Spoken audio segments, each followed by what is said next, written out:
O Show. This is the Big O Show. This is the Big O Show.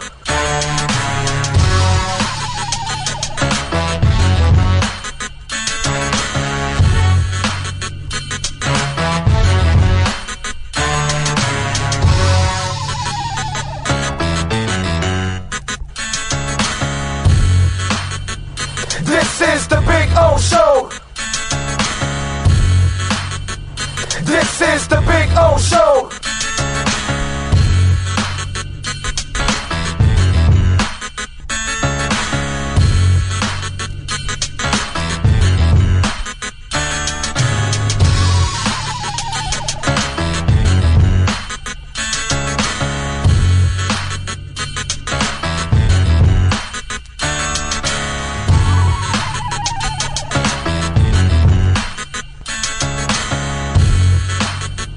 This is the Big O Show. This is the Big O Show. This is the Big O Show. This is...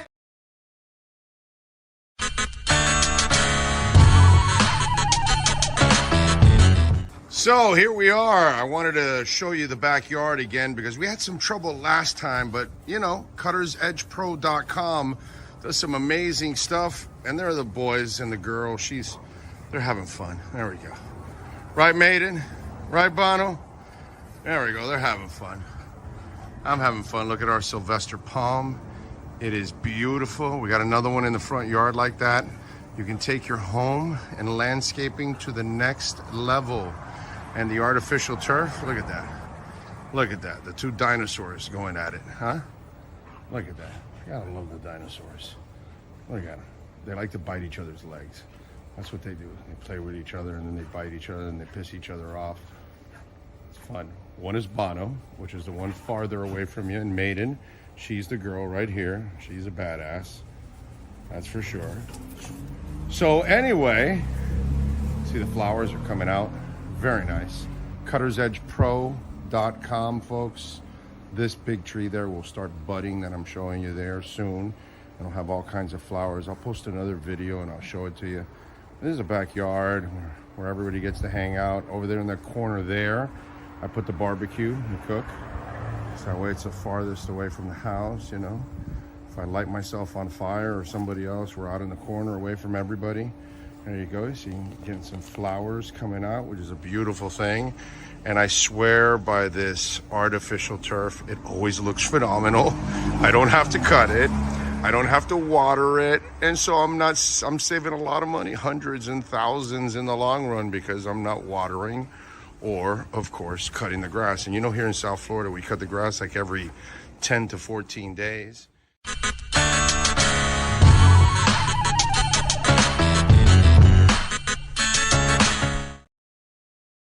When you move, you need a reliable company led by passionate folks eager to assist its customers during a transitional process that needs to be smooth. Call Essential Moving Experts at 844-368-5750 for all your local and long-distance moving needs. You can rely on Essential Moving Experts. Mention the Big O Radio Show and get $150 off. Family owned and operated. They offer free 30-day storage, full service moving, fully licensed, bonded, and insured. Moving was never so easy. EssentialMovingExperts.com.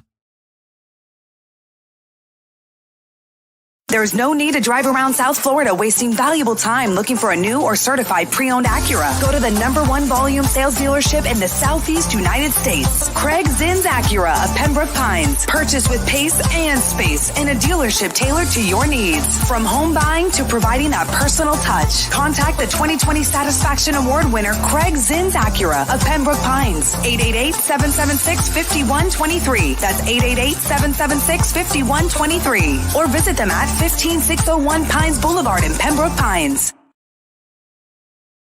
For over 16 years, EJDConstruction.com has provided South Florida residents quality craftsmanship, accurate project management, and exceptional service. That's why EJDConstruction.com is an A-rated member of Angie's List and the Better Business Bureau. When you're looking for the right custom home builder for additions or home remodeling, please call my friend Eric at 305-433-4843. That's 305-433-4843 for EJDConstruction.com.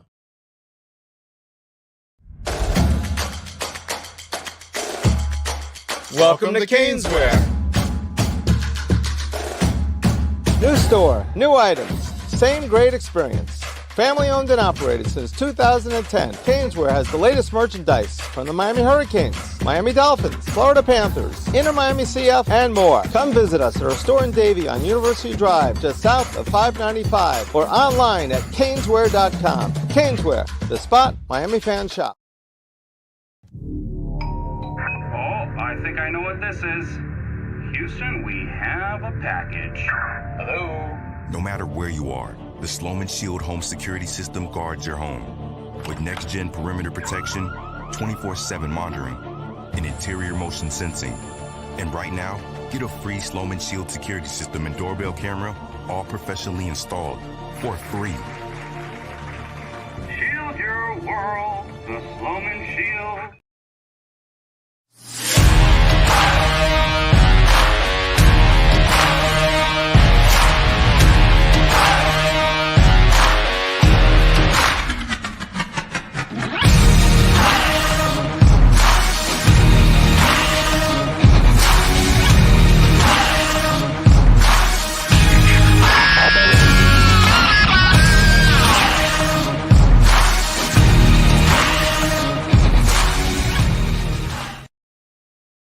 The viewpoint statements or beliefs expressed on the following program by the host, guests, or callers are not necessarily the opinions of FantasyAccess.com, Media Group Inc., ownership, management, sponsors, or website. When it comes to South Florida sports teams, very few in the media have witnessed, lived, and covered it like the Big O. Let's start the program dedicated to your favorite South Florida teams with a passion that's unmatched. The Big O Radio Show is on. Here's the Big O.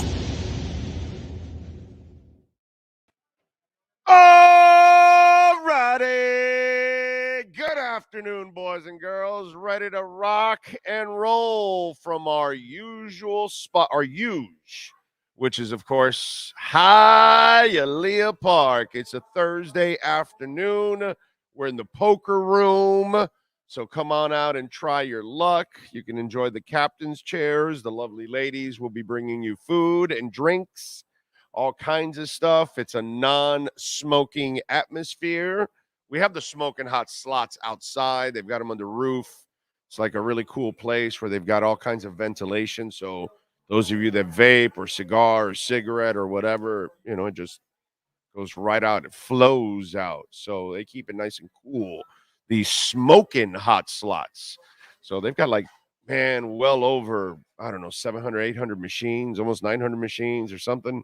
It's a crazy number downstairs. Loosest slots, by the way, in all of Florida. So it's the reason why this place is kind of popular for the people that love their slots.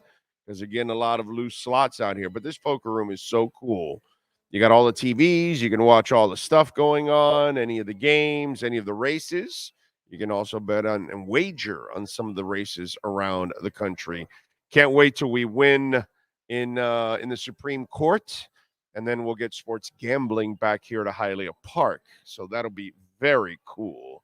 Looking forward to that. Even Sean is looking forward to a little sports gambling. I personally can't wait to have the app back because I was making a killing with live betting, dude. Oh, God, that is my favorite. Live betting. I don't know if I'm going to give 13.5 this weekend for the Dolphins. That's kind of rough there, man. That's a tough one there. But anyway, so it is Thursday, October 12th. Sean Stanley, the man, the myth, the legend, is, of course, mastering the program. Last night I was at Piper's Pub in Pompano. By the way, props to Piper's Pub because I've been there for a few concerts in the past, and and I got to say that the sound system has improved. Those JBLs across the top sounded really good for a small club. You just wonder sometimes what the sound is, and props to Piper that they're able to get some bands out there. So it was good because it also gave me an opportunity to go by Dandy's Donuts, which is right there in Pompano, another place I love to stop at. It's a little Dandy's Donuts. So I know my daughter was happy because I got her a glazed twist. So she's happy. And by the way, George Lynch was terrific yesterday. He was jamming, and he was touring with two singers, and both guys sounded really good, man. Especially the second guy, he did a really nice job of sounding as much as possible like Don Dokken. And man, they played a lot of the Dokken hits. So that was really, really cool yesterday. And it was good to see George Lynch, shred. That's a lot of fun when you can see it in a small club like that. And by the way, and thanks. Like I say, if I'm out in the streets, out and about, met some of you out there yesterday at Piper's that you went over. So appreciate all of you out there as always. Never be ashamed to come by and say hi when we're out in the street. But that was good. That was good. It was good to see some old friends. It's good to see some of the listeners. It was good to see George Lynch, and I was pleasantly surprised with the singers. Pleasantly surprised. That was really, really good. That made my night actually, because I knew I was going to obviously see George Lynch, and that was going to be a positive, but to see the singers actually hold up and sound well, that I thought that was actually pretty cool. It wasn't a Lynch mob, but it was George and the boys. It was like a young group of musicians, but they did good, man. They sounded good. They supported George really, really well, and it was a fun time. So if you went out, you know what I'm talking about. Good crowd over there at Piper's, so I was able to enjoy myself, enjoy a little rock and roll last night, and thank God I was able to sleep in, dude. It's, not that it's going to improve my bags ever, man. I I don't know. I don't think I'll be able to ever improve these bags. I can probably sleep for years and I'd still wake up with bags. Just one of those things. What are you gonna do? Miami 42, Carolina 20. Yeah, I got no problem with that. That's a good one right there. Brian Walters, I see, is in the house. CM Punk is your daddy. Says smash the like. Mr. Torres is in. Jalen coming soon. Well, I've given you a prediction of the first 2 weeks of November. Okay, so that's my prediction, and I'm sticking to it. We'll see what happens. We'll see what happens. Let's see. Mr. Torres follows up with you were right. No, I'm not right yet. He hasn't come back yet. He has to first come back, but we'll see. We'll see. Frankie Fresco says CM Punk is your daddy. AEW needed you on Tuesday. I don't know what that means, but I guess. They lost the WWE on the ratings. Okay. Kind of like what's going on with First Take and the idiot Skip Baseless, whatever it's called. He's got like 172,000. Yeah, undisputed. That's it. He's undisputed loser. He's done. Yeah, he's an undisputed loser. He's like down to 142,000, and then these guys are up to like 800,000 with Shannon and all that. That's I mean, I don't know why anybody would like. Again, if you get on TV, radio, YouTube, whatever, and you're just gonna say wild shit, you'll get views, bro. You'll get the views. You'll get the views if you say the crazy stuff. So there's no doubt about that. Jeff in Long Island is in the house. Ray Sosa. Giovanni is in. True Finn fan. Chad. Daniel Barry is in. Boss B. Super Boom Shack. Yes, he did play Mr. Scary. Yes, he did. He played Mr. Scary, and he shredded, of course, Mr. Scary. It was awesome, and he did it right before they played. Oh God, what was? Damn it! Now I'm forgetting the. Here you go. Kiss of Death. They opened up with, which was excellent. Lightning Strikes Again, Tooth and Nail, Mr. Scary, Breaking the Chains. So he went from Mr. Scary to Breaking the Chains. It's Not Love. He played The Hunter, which is an excellent song. Just Got Lucky. Into the Fire. That was awesome. Dead or Alive, which is a new song. Alone Again, and Wicked Sensation. There you go.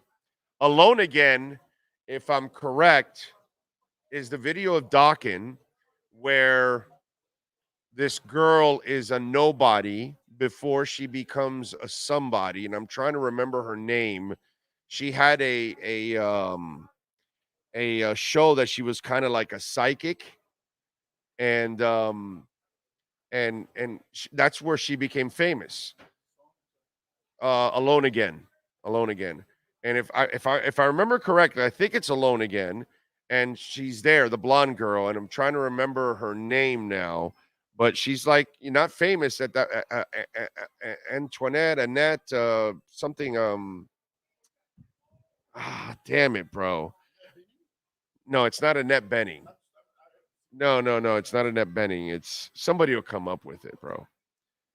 So anyway, but God, I forgot the show that she was in, that she was kind of like helping to solve crimes and stuff like that. But anyway, so it was good. It was good. It was good. They jammed yesterday, I gotta say. John Sackett is in. Russell is in. Anthony Campos is in. John Valdez. Ray says Dandy Donuts has to be one of the best donut shops in Broward. Oh, for sure. For sure. It's not even close. Let me see. Think Blue Dodgers. Ooh. Are you all right there? You hanging in there with the Dodgers? Yeah, I know Lasorda only won 2 World Series, right? And Roberts has 1, so it's only 1 less than Lasorda. But you wonder if they kind of miss that Lasorda type of fire in their manager. I'm not saying you needed Tommy, because Tommy wasn't necessarily perfect either. But it reminds me, when I look at the Dodgers and I look at the Yankees, you look at 2 franchises that have anything and everything they need to succeed, right? But it just seems like they're missing that ultimate leader. Now that I read Think Dodgers Blue or Think Blue Dodgers, whatever, it just came to my mind because I was watching the debacle of the Dodgers once again, and poor, damn it, what's the pitcher? Kershaw. Like, I know he's had some success, but he's had so much failure in the postseason, and it's something that it will follow him for the rest of his life, unfortunately, including this season. And it's a weird dynamic with the Dodgers, dude, because they're so loaded. And then you just wonder, and then, the whole Dave Roberts thing, I know that he's being questioned now, but man, when I look at the Dodgers and the Yankees and I try to find what's the missing ingredient, it isn't talent, right? It isn't ability to get the talent. It isn't money. It isn't resources. It isn't a stadium. It isn't. So then you're just wondering, is it that magic that you're missing? Steinbrenner wasn't managing the team, but he was running the team. Yeah, that one guy that's a lightning rod. It's just. You talked about it that year the Marlins won it. Who was it? The guy that got traded in? You said Darren Dalton. Darren Dalton kind of came in and brought that. Jim Leland did not have that team together. Seems like these guys, they have the talent, which is why they always make it to the playoffs. Right. But then once you get in the playoffs, you remember the story because yeah. We're standing there and we're talking to a player and Leland walks by and the player looks at us and says, "One day I'll tell you why Jim Leland's an asshole." This was before Darren Dalton was traded in. And I covered the team, and I know Dalton straightened that team out. That was the guy, bro. The players gravitated to him. The media gravitated to him. You need leaders in the locker room, man. You need leaders in your franchise, And I don't know if the Dodgers have that leader. I don't think the Yankees have that leader. Judge is the player, but he's not that leader. I don't think Judge is the guy that's going to go rattle cages and mother F people and call out the media if they're wrong or straighten them out or whatever. George Steinbrenner was going to do that. You know what I mean? It's just it's an odd combination. Now that I saw your thing, Blue Dodgers, that came to mind, and I was wondering for you Dodgers and Yankees fans. Obviously, I think the Yankees fans have to agree with me that they're missing the Steinbrenner edge, and I'm not talking about his sons. And rest in peace, the other one. None of them come close to the old man. Nobody comes close to the old man. It's like I've talked about this before. I'm not a Yankee fan. I don't care about the Yankees whatsoever, but I will be damn objective. And, in hindsight, as you get farther and farther away from George Steinbrenner, man, the more you admire that guy. Because he did anything to win. And I don't know how a fan can't just freaking love that, dude. Just love it. Just totally fall in love with that.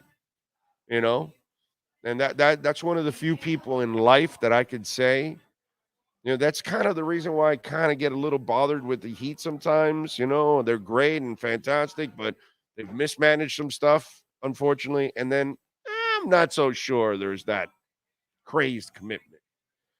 I know Moss has that crazed commitment because that crazy son of a bitch shows it all the time.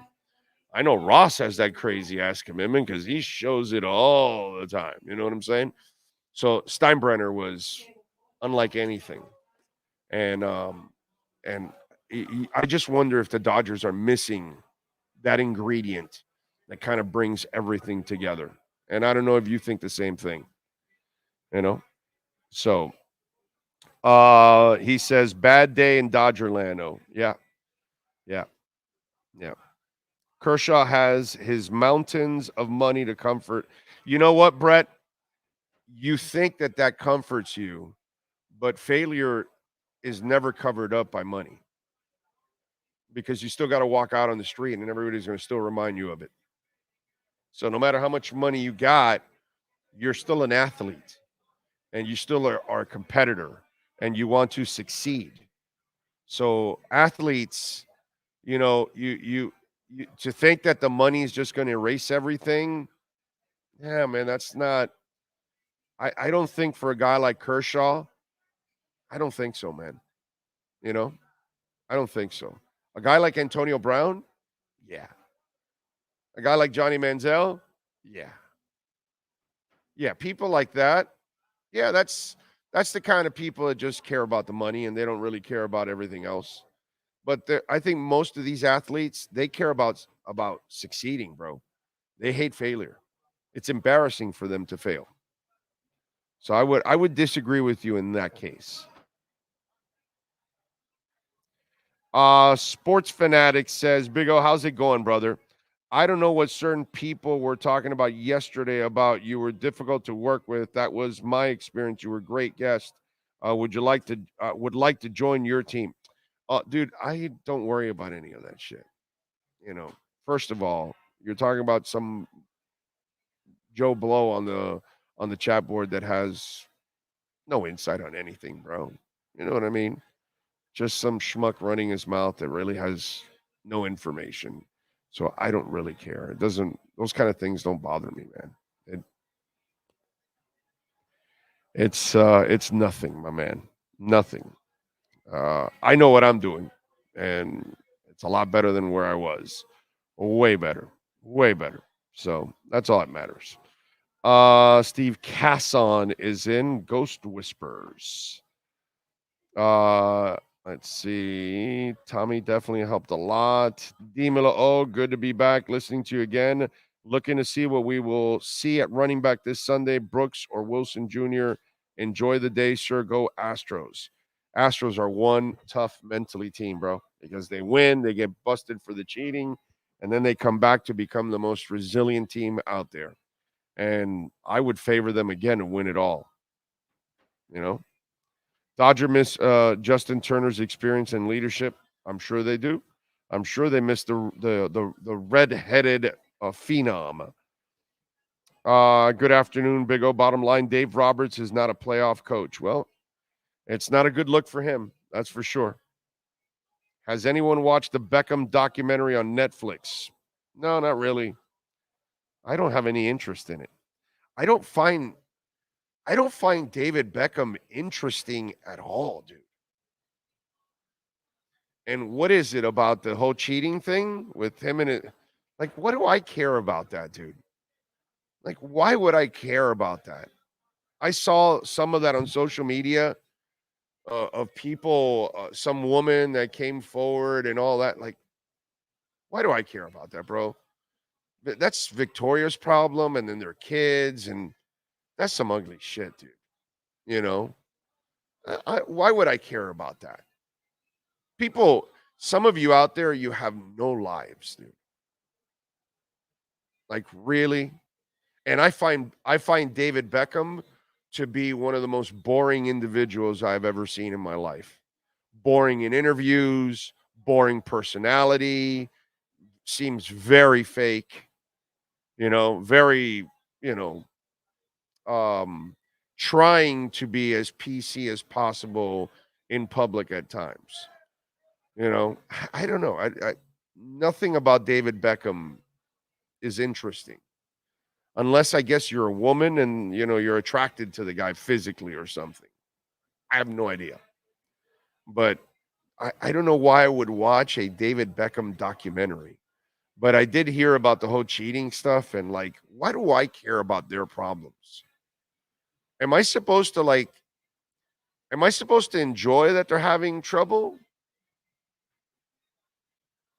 Like, I don't know what is the end game for people that are dying to find out about whether he cheated or he didn't, and whether this woman's telling the truth or not or something. I saw that on social media and I was like, man, I don't get that, really. Quite honest. And please tell me what's interesting about David Beckham. I really don't know. When he talks, what he does, I'm not exactly sure what's interesting about the guy. That's kind of really odd, So, I don't know. I'd rather watch a hamster sneeze than watch a David Beckham documentary. When I met Big O, he was cool as heck. Yeah. Hey, listen, man. Usually the people that might have a problem with me, it's usually people that are probably assholes at one point or another. And yeah, so I don't really take a lot of shit from people. So, yeah. And so, yeah, if you're an asshole, I'll be a bigger asshole. And, that's about it. Anybody that's cool with me, you're gonna get the same back. I'm gonna treat you the way you treated me. So, do you think the consensus around the league is Tua was actually the better pick over Herbert? No, I don't think so. No, not yet. No. We're not there yet. There's tons of people. They're still in love with just physical ability, and then they just say that that's superior, and that's it. And there's more to it than just superior ability. You know what I mean? So no. Tua needs to win a championship. Tua needs to be in the Super Bowl, and Herbert's not. To start to turn people. Then if he wins it, then I think he'll start turning those people. And still, some will hold back and say, well, no, it's everything else around him right now. That's why he's not winning. Not for Tua. They won't say that the first couple of years. The first couple of years when I'm telling everybody, hey, there's nothing wrong with the quarterback. It's everything around him. But everybody, all those people were like, no, he sucks. He's the wrong pick. They don't say Joe Burrow's injury prone. They're not calling Anthony Richardson injury prone. But they'll call Tua injury prone. it's a double standard, bro. It's hilarious. It's just flat out funny the way everything is different for that guy compared to everybody else. Everybody else, it's just an injury. For two, oh no, he's injury prone. But wait a minute, this guy's missing games all the time. Oh man. Bend It Like Beckham was about the truth. LOL. Big O and Sean are as approachable human beings as I've ever met. I'm the type that likes to leave people alone in their space, but these guys make you feel like you've known them forever. Difficult? No. There you go.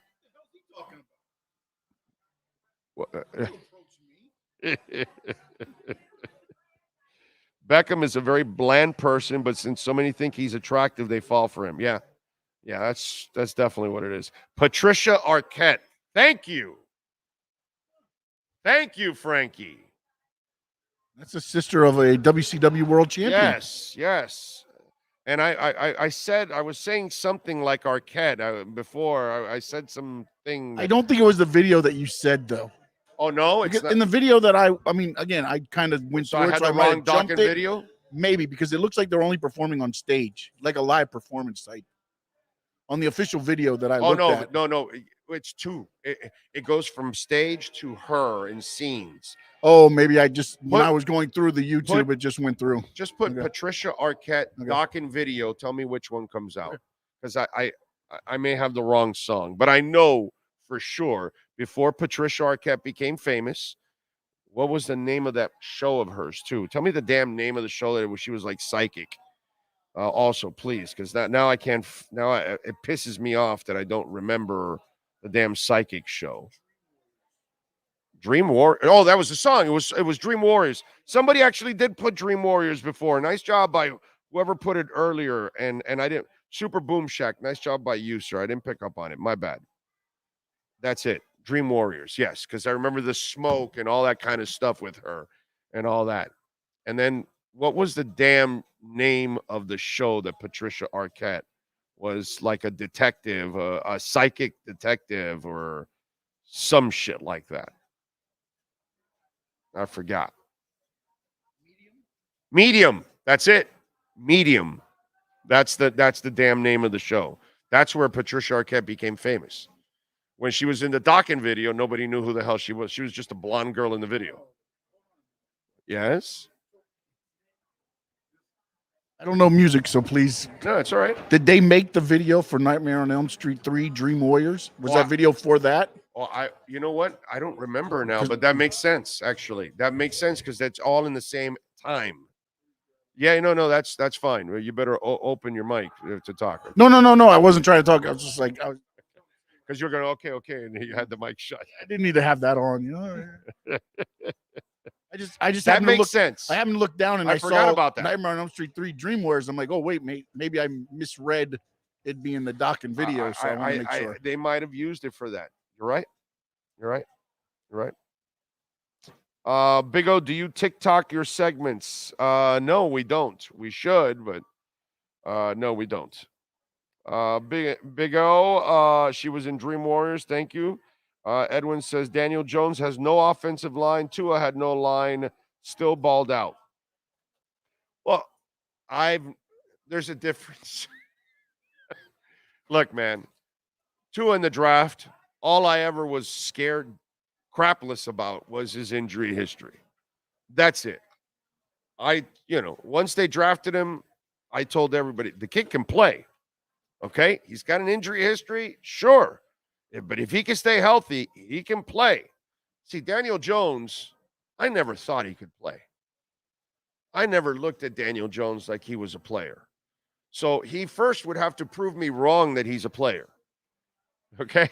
So, we have to get to that stage first because I just didn't see player in Daniel Jones. So that's why I'm a little different on that one. Joe Burrow is injury prone. He's gotten injured quite a bit in a very short time also. So, Big O, can you ask Sean after Bret Hart left, The Undertaker hates Sean? Okay. Yes. When Bret Hart left, not Brat Hart, but Okay. he was a brat though. But there was a lot of back and forth because the way Bret was, they screwed him basically because he didn't want to give back the title. They put him in his finishing move, the ref rang the bell. So there was some animosity going, but Shawn Michaels did go and talk to The Undertaker and things were edged over. But yes, at the beginning, there was a lot of animosity. There you go. Question answered. Big O Prime Catherine Zeta-Jones. She has the cutter's edge. Oh, yeah. Yeah. Especially, when she's in that that movie with Sean Connery and they're thieves. And she has to do, working her body in around the lasers. That's one of those Catherine Zeta-Jones scenes that you will never forget. That's all I can say. See, as you can tell, I have not forgotten the Catherine Zeta-Jones laser scene. That's like Flashdance and Beals taking off her jacket, and she just had her tuxedo top in the restaurant scene. And then she's eating the lobster. Could be one of the hotter scenes in a movie ever. And she's dressed. Kind of. So, yeah. Those are those moments in movies that you just got to say, that was a hot scene. And that's a hot scene right there. And that's a hot scene. They say Tua can't play, yet Mac Jones get a pass for putting up smoking 18 points in the last 12 quarters. No, hey, remember, Mac Jones is as good as Tua. He's extremely smart. Okay? When you're smart like Mac Jones, eventually you'll be in the Hall of Fame. So, only Giants fans could have convinced themselves that Daniel Jones would have been a top 10 QB. You know what, Ray? Have you talked to Giants fans? Most of them don't believe in Daniel Jones, actually. I'm serious. If there's any Giants fans watching right now, they will honestly tell you they really don't want Daniel Jones. Okay?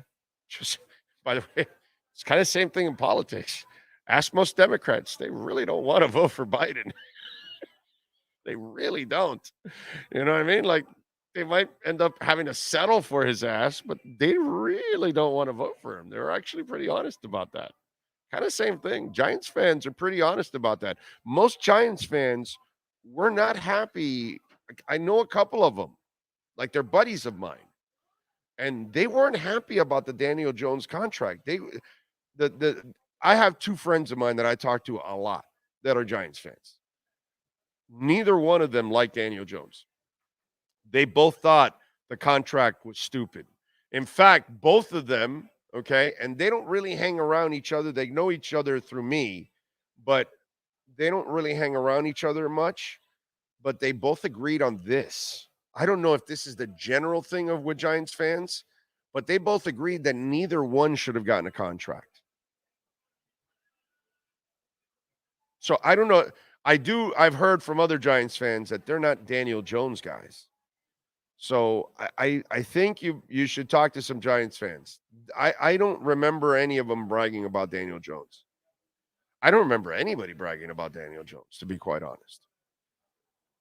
I think a lot of people saw last year's success and attributed more to Saquon Barkley being really the centerpiece of the offense, and that Daniel Jones' legs are what really bailed him out more than his arm.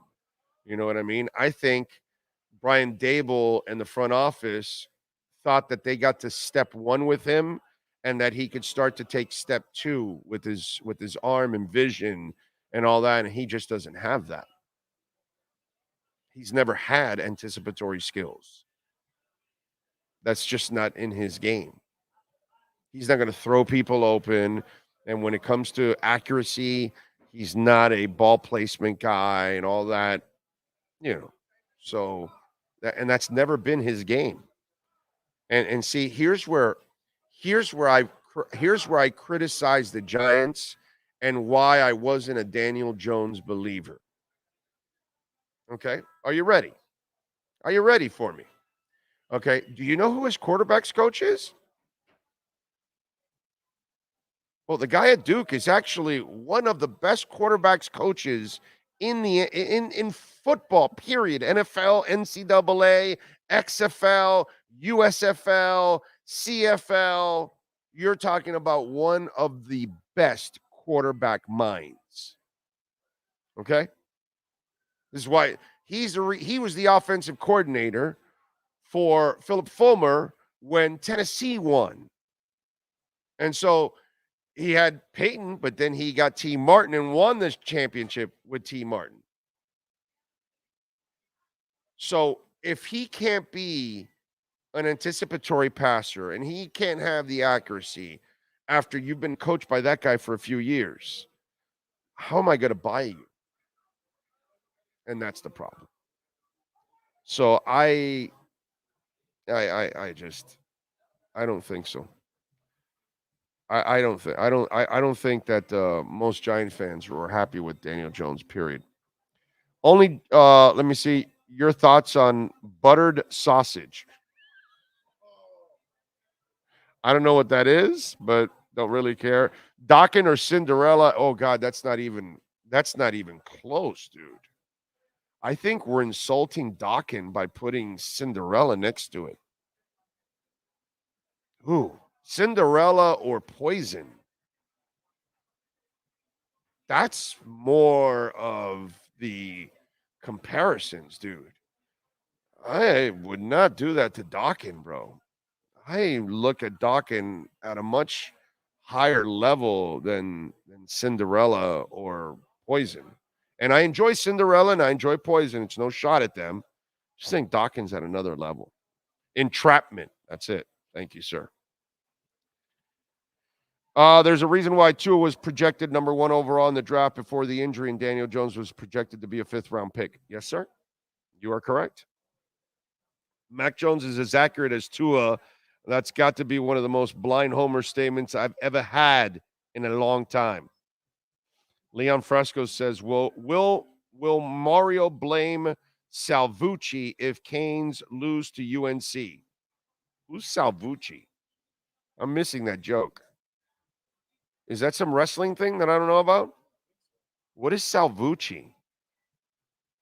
Can somebody help me out? What's Leon talking about? What is Salvucci? Am I missing a joke? What I'm sorry. I didn't get it, Leon, dude. I'm sorry. Thank you for the super chat, by the way.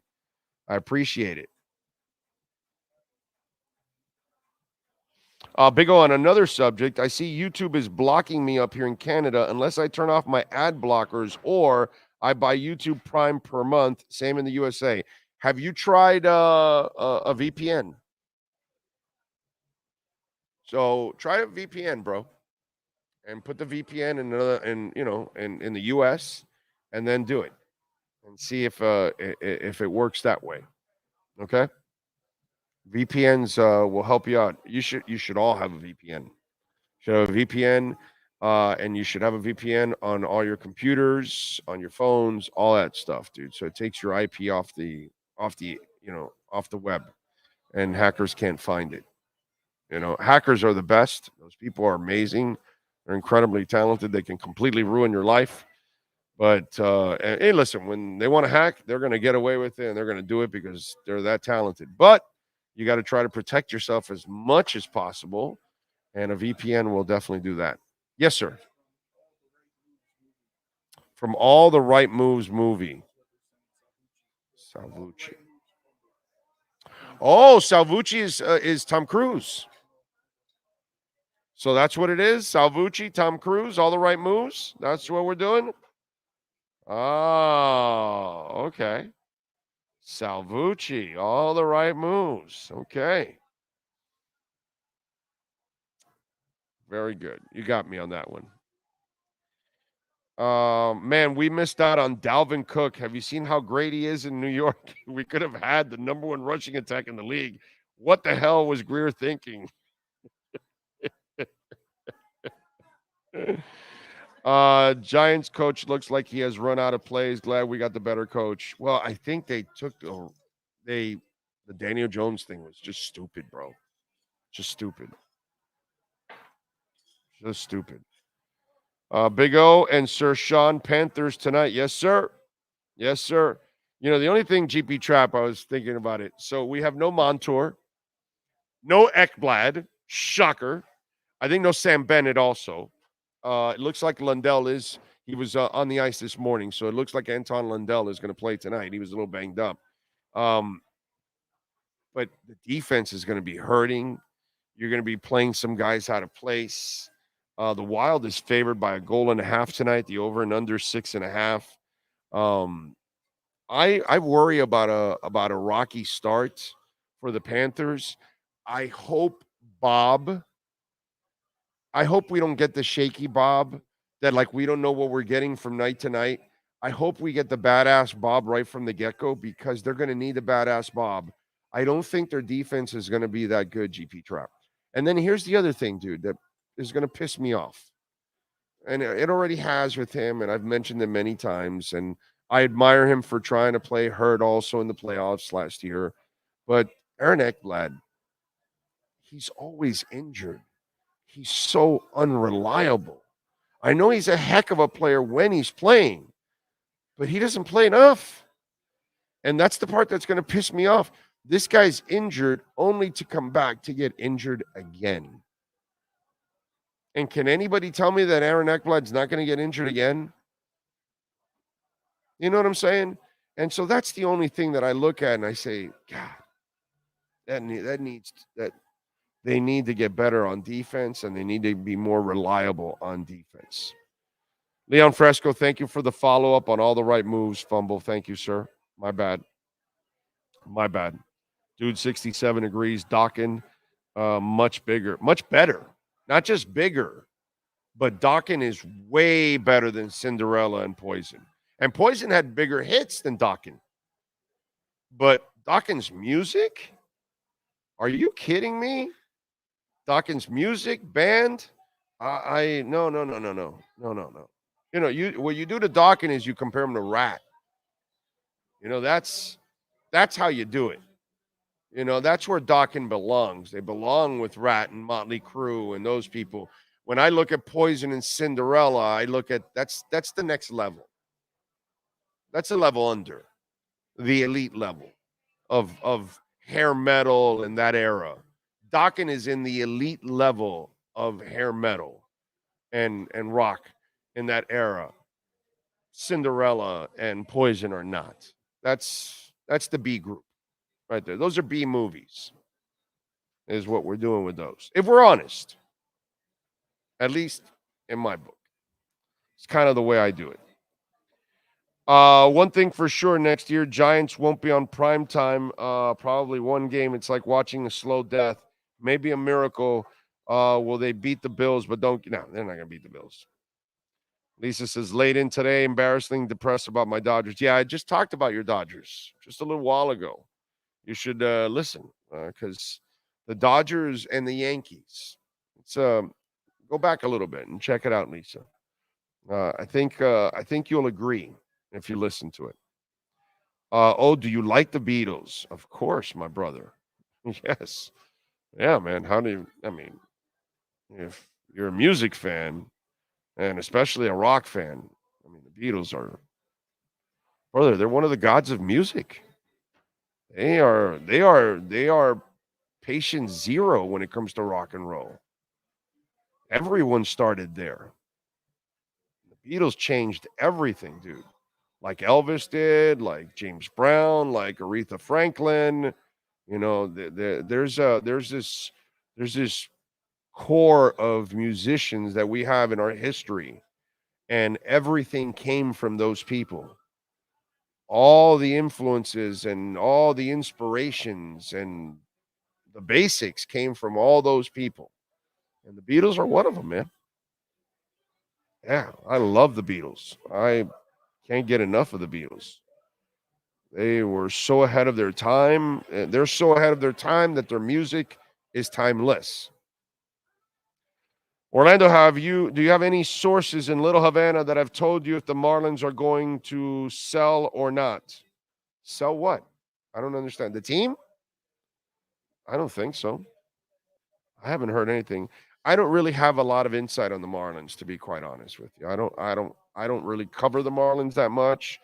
I don't really have people in the Marlins or anything like that. So I'm not the guy to give you Marlins insight, to be quite honest. I can give you Dolphins, tons of that, some Canes, little Heat, little Inter. But yeah, Marlins, no, not my cup of tea. No, don't have anybody in there, unfortunately. So I don't know. But my guess is no, because I think Sherman's making money. Miles Deep is in Vegas. What's up, my brother? Appreciate you as always. And it was great to meet you also, by the way, Miles Deep. Great to meet you, my brother. Brett says R.I.P. Walt Garrison, underrated running back for the Cowboys in the late 60s, early 70s. He torched our Finns in the 71 Super Bowl. I think Winger is a great Winger's another one of those Cinderella, Poison, what is it? Bring It on a Heartbreak, right? That was Winger, right? I think. Yeah. Scorpions or Accept. Again, you're insulting Scorpions by putting them with Accept. Scorpions belong with Iron Maiden and Judas Priest. They belong in the hierarchy of heavy metal. Accept is not when you only have one song, Balls to the Wall, and that's the only thing Ulf and the boys are known for. Yeah, you can't even hold a CD for the Scorpions. Okay, you're not even allowed on the same stage with the Scorpions. You belong on the stage with like how they have the adult table in the holidays, and then they have the kids table. That's where Accept belongs, on the kids table. Scorpions are up on the big boys. They're sitting with Motley Crue and Black Sabbath and Judas Priest and Iron Maiden, and we're talking about the elite of the elite. You know what I'm saying? Accept is nowhere in that territory, not even close. So can't do that. Keel or Helix? Holy shit, you're really going like deep now, man. Warrant or Skid Row? That's pretty good right there, but I'm going Skid Row. There. Waiting for O to tell us about the super secret Dolphins call he got. Boy, you're going to be holding your breath for a long ass time. Metallica or Metallica? I like that one. That was my favorite there. That was good. Zeppelin or Weird Al Yankovic? Of course, Weird Al Yankovic. Yeah, I got an elbow in my ribs. I got a bum that hasn't showered in a year. Right next to right. Everybody rides the bus. Don't. Everybody rides the bus. And another one's going, and another one's going. Another one rides the bus. Hey. Let's get into a little music. Why don't we do that, right? B-Days and music. Let's do that. By the way, Chris Perkins will join us at 4:30. Let's start off with some birthdays today. First of all, Hugh Jackman, actor, is 55. Josh Hutcherson, actor, is 31. And that's it. Les Dennis, comedian, is 70. Kirk Cameron, TV actor, is 53.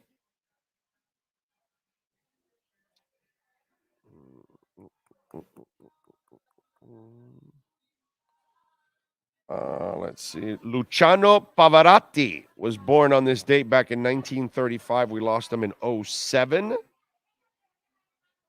What else? Chad Thomas, football player, is 28.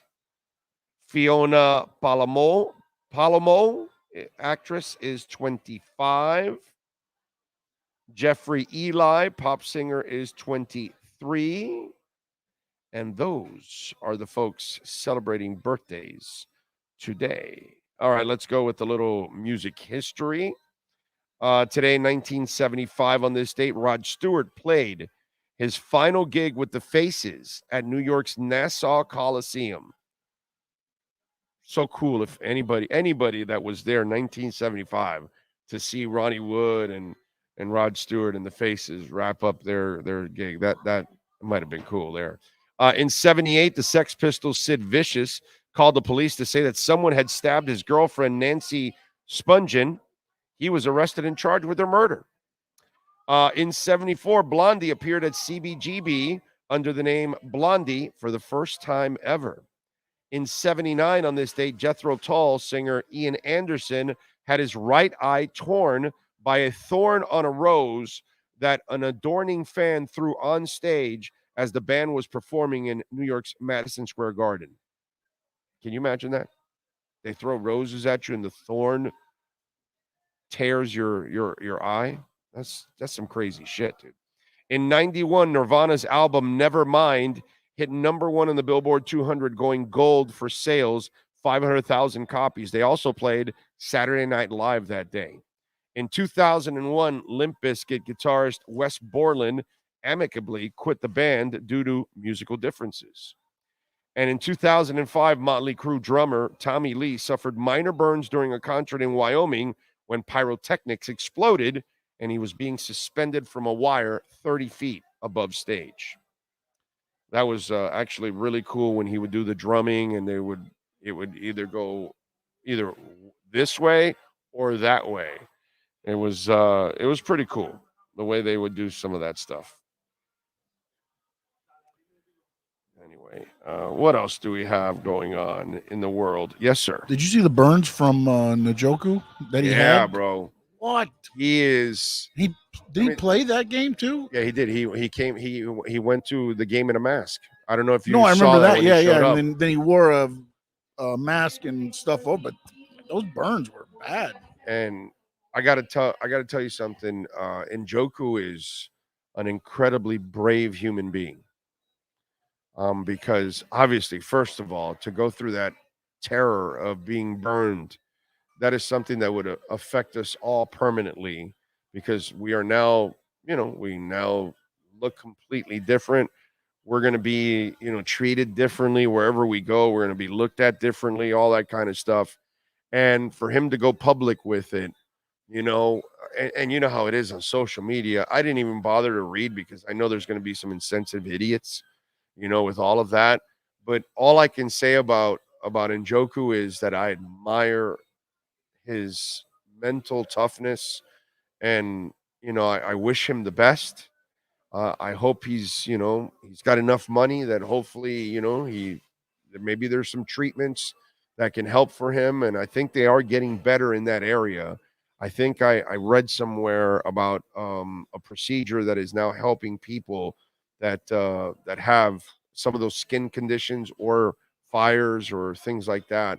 So we'll see what ends up happening, but I my prayers to him, man, because I when I saw him do that, I said, wow, it takes a lot of bravery to go through it and then to also have to, show the world and then deal with the reaction from the world.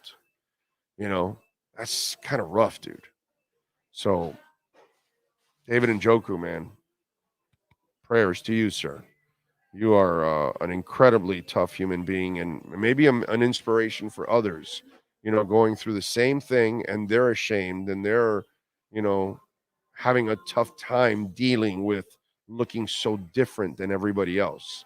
You know what I'm saying? What he did hopefully will pay off for other people down the line, but he's certainly going to pay a price because people are disgusting in this world. So, just rough on that one. The percolator returns. Yes, the percolator will be on with us in about a half hour. Big O, Tool would be sick in the Sphere. Yes. By the way, Tool is coming here next year for 2 dates at the Hard Rock. The tickets are really expensive, dude. Like really expensive.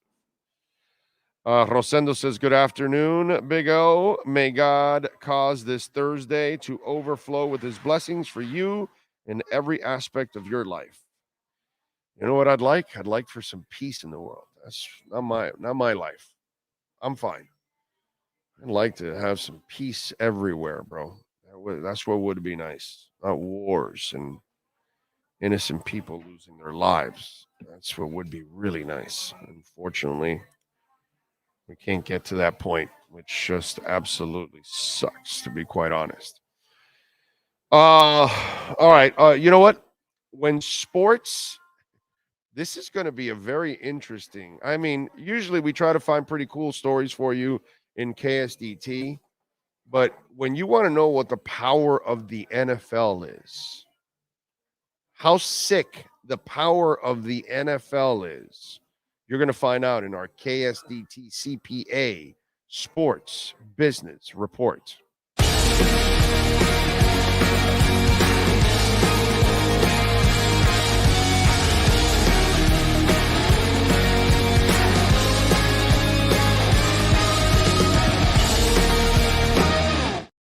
You know, we're an all sports team here on this platform.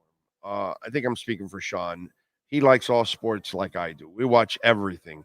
In fact, he didn't watch soccer until he started working at Inter Miami with me, and then now he watches soccer. So I can officially say now that Sean watches all sports, right? We'll watch UFC, we'll watch boxing, we'll watch hockey, baseball, basketball, you name it, right? And one of the things that we tell you about all the time is that the NFL is the most powerful league in the world.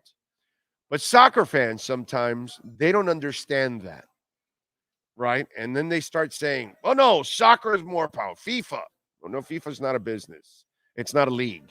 It's a governing body. It's not a league. The Premiership is a league. The Spanish Primera is a league. The Bundesliga is a league, you know?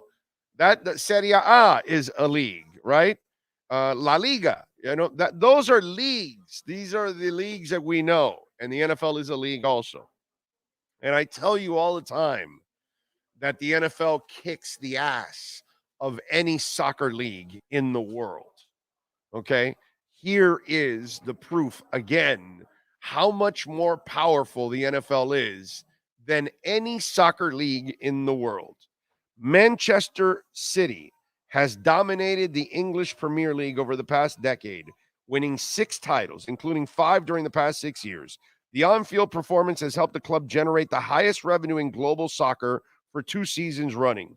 With the 2023 results still pending, the only sports team in the world that generates more revenue is the Dallas Cowboys. But when it comes to bottom line, Man City can't hold a candle to the other teams in the NFL across the pond. Man City, EPL's highest profit after player trading, made $59 million during the 21-22 season. In comparison, the Buffalo Bills made $65 million in 22. They were the lowest in the NFL. The lowest profitable team in the NFL makes more money than the most profitable team in the EPL. Is that crazy or what, dude? Okay. NFL teams collectively made an estimated $4.4 billion in earnings before interest, taxes, depreciation, and amortization, led by the Cowboys $460 million, the Patriots $265, the Giants $215. The average of the 32 teams was $137. By the way, if you keep Bill Belichick in place, the worth of the Patriots is going to continue to go down. Just, you know, anyway. Meanwhile, the only 7 EPL clubs that made a profit and the 20 teams that lost $497 million overall after player trading. Chelsea lost $153 million. Manchester United lost $112 million. The EPL is unquestioned the top league in the world's most popular sport, and revenue for elite clubs is on par with top NFL clubs. The Big Six EPL teams average $684 million in revenue versus $586 for a typical NFL team. The issue is on the expense side, a problem that runs through European soccer. UEFA's financial fair play regulations are meant to keep European clubs from spending on players beyond their means, but the rules are softer than any salary cap system in America. Paris Saint-Germain imported expensive superstars such as Lionel Messi, Neymar, Mbappe, and inflated payroll triggered to $400 million losses during the 21-22 season. That same year, almost every Serie A team lost money. Shad Khan, owner of the EPL's Fulham, has lost more than $400 million since he bought the club a decade ago. So the NFL is making more money, but only because the EPL can't. That's why there's a cap. That's why there's a hard cap. And that's why they probably need a hard cap there in Europe also. That way you can kind of control and you won't lose money because owners can never control themselves. And so while the NFL is the most powerful league, it's also better managed than the EPL. And that's why they make more money in the end because they are smarter with their money, whereas the EPL clearly is pretty stupid with their money. They spend way too much money on players' salary. Crazy stuff, dude. So NFL, more powerful, but the EPL, just a bunch of big dummies. This has been the KSDT Sports Business Report. KSDT CPA is one of South Florida's largest and one of the country's fastest growing accounting firms. KSDT is recognized by Forbes as one of the top tax and accounting firms for 2022. KSDT CPA is a full service firm that also excels in crypto. Visit online at ksdtcpa.com or call 305-670-3370. All right. Yes, sir. We got hour number 2 coming up. We got Chris Perkins going to join us here at the bottom of hour number 2. We got our 3 graphic sports calendar. I got a couple things I'm going to get heavily into the Dolphins when we come back. I want to get into Tua, something that you got to admire about him. I want to get into McDaniel getting some serious respect around the league. You find out about this. Also, what's next for the Dolphins? I want to talk about that. We got some injury stuff that I want to talk about also with the Dolphins.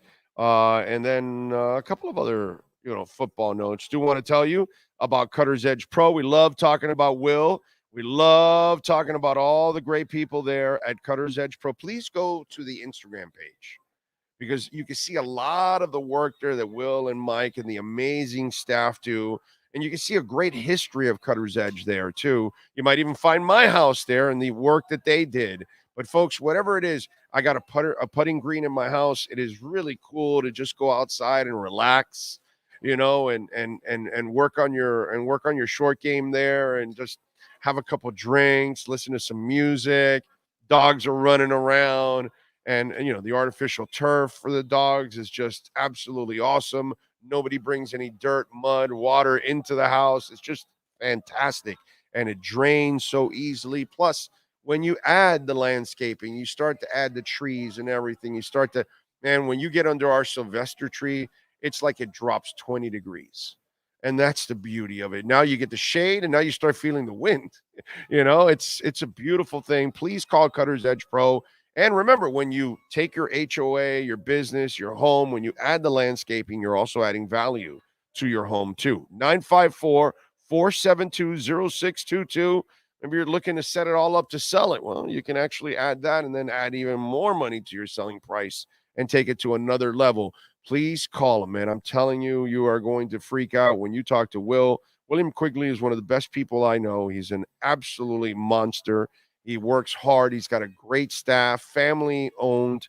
family operated. They are awesome, man. Cutter's Edge Pro. They got like 70 trucks, and they service all of South Florida. Dade, Broward, Palm Beach counties. Call them 954-472-0622. All right, let's do it. Let's take a quick break. Hour number 2 is next from Hialeah Park.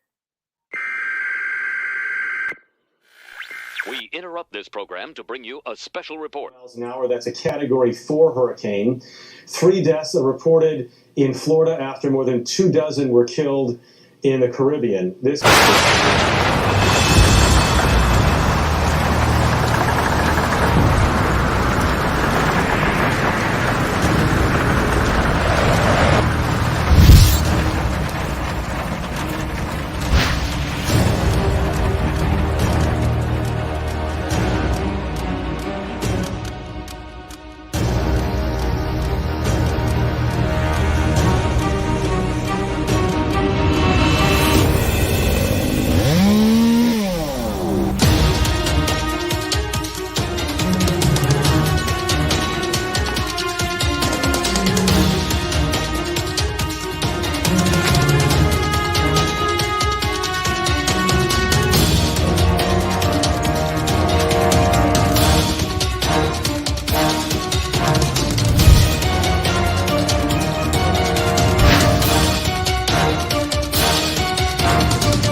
With more than 62 years of litigation experience handling insurance disputes, Welton Rayum is committed to resolving even the toughest insurance claims quickly. At Welton Rayum, they don't get paid unless you win. They handle complex personal injury claims caused by the fault of another in both state and federal courts. They handle auto, trucking, motorcycle, slip and fall, and bicycle accidents. Call 954-966-4646. That's 954-966-4646. Welton Rayum can help.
Statements or beliefs expressed on the following program by the host, guests, or callers are not necessarily the opinions of FantasyXS.com, Media Group Inc., ownership, management, sponsors, or website.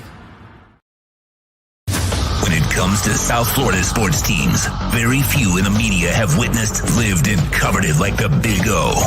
Let's start the program dedicated to your favorite South Florida teams with a passion that's unmatched. The Big O Radio Show is on. Here's the Big O. There we go. Tombstone is asking me, Big O, what's your golf handicap? Suck. Okay. Whatever sucks on the whatever you call sucking on the court, that's on the course, that's me, bro. I'm not good at golf. No, I'm terrible. I'll kick your ass in mini golf. Okay, but regular, I'm spraying that shit all over the place. Terrible. Not good. I'm the guy that's there just to screw around, joke around, drink a beer, smoke a Perdomo. That's basically what I'm doing on the golf course. I'm not the guy, bro. I definitely not No. I never really got good at it. You know what I mean? Just never really. I don't play it enough. I have some clubs and I barely ever use them. And it's a fun game to go hang out with a couple dudes and go talk shit and have a couple drinks and all that. But I'm not good at it, man. Yes, sir. He put in the comments, slice or hook. Yes. Yes, that's it. That's it. So yeah, I have no. I am a handicap out there. Is what I am. I'm handicapped out there. Is what it is. The offense won't miss a beat in Chan's absence. Our O-line is good, that they are opening up running lanes, that the revenge of the nerds, Omega Moose, can run through. Listen, I will say that, well, you're going to miss those explosive plays from a Chan, but I'm with you. They'll be fine at the running back spot. I'm hoping that you use a little more Chris Brooks this week, actually. And then you bring along Jeff Wilson and Ahmed because they're going to get some carries because you got to get them ready for Philadelphia the following week. But it's interesting. It's interesting. Anyway, let's talk a little bit about Tua because I thought, Tua's always given us some great examples of why he's a terrific teammate and a leader. And you see like things that have happened with Zach Wilson and how Kyler Murray, Johnny Manziel, we've watched different people either have a lack of maturity or a lack of responsibility or a lack of what's that word that accountability, all of these kind of things, these players that I just told you about, they have shown a lack of in everything, right? And with Tua, you've never seen a lack of leadership, a lack of accountability, nothing. You've always seen the guy, leadership, everything. He is top notch when it's all that. What I love is how the media constantly tries to bait him into talking about himself, bragging about some accomplishment or something he could accomplish or anything along those lines. So Peyton Manning's all-time passing record for a season is under threat now, right? Tua enters week 6 with 1,614 passing yards, which, by the way, is 116 more yards than any other QB this season. Okay, he is on pace for a new single season record. Manning threw for 5,477 yards. He's on pace to actually throw for more yards, okay, putting him ahead. All right. And so he was asked about that. Hey, about passing, how cool would it be to pass Peyton Manning's record? And here's his answer. That would definitely be cool. But if we don't get where we want to get as a team, none of that would mean anything to me. But along the way, if we could get to where we want to get to as a team and those statistics could follow in helping win games, I'd be very happy. And by the way, what do you think happened to me 2 weeks ago when some of you got all bent out of shape? Because I was mad that the Dolphins didn't show up against the Bills. And they had that fraudulent performance. And why? Because winning 10 games or 11 or 9 and getting into the playoffs and then getting spanked and getting sent home, which is what we've all experienced for years. I don't want to see that. This team is better than that. And that's exactly what Tua is also thinking with the individual stats. Just like some of you are, well, we're still 3-1-0. And we can be 5-1 going to the Eagles. Worst case scenario, we lose, we're still 5-2. Yeah, that doesn't mean much. Same thing that Tua is saying right now.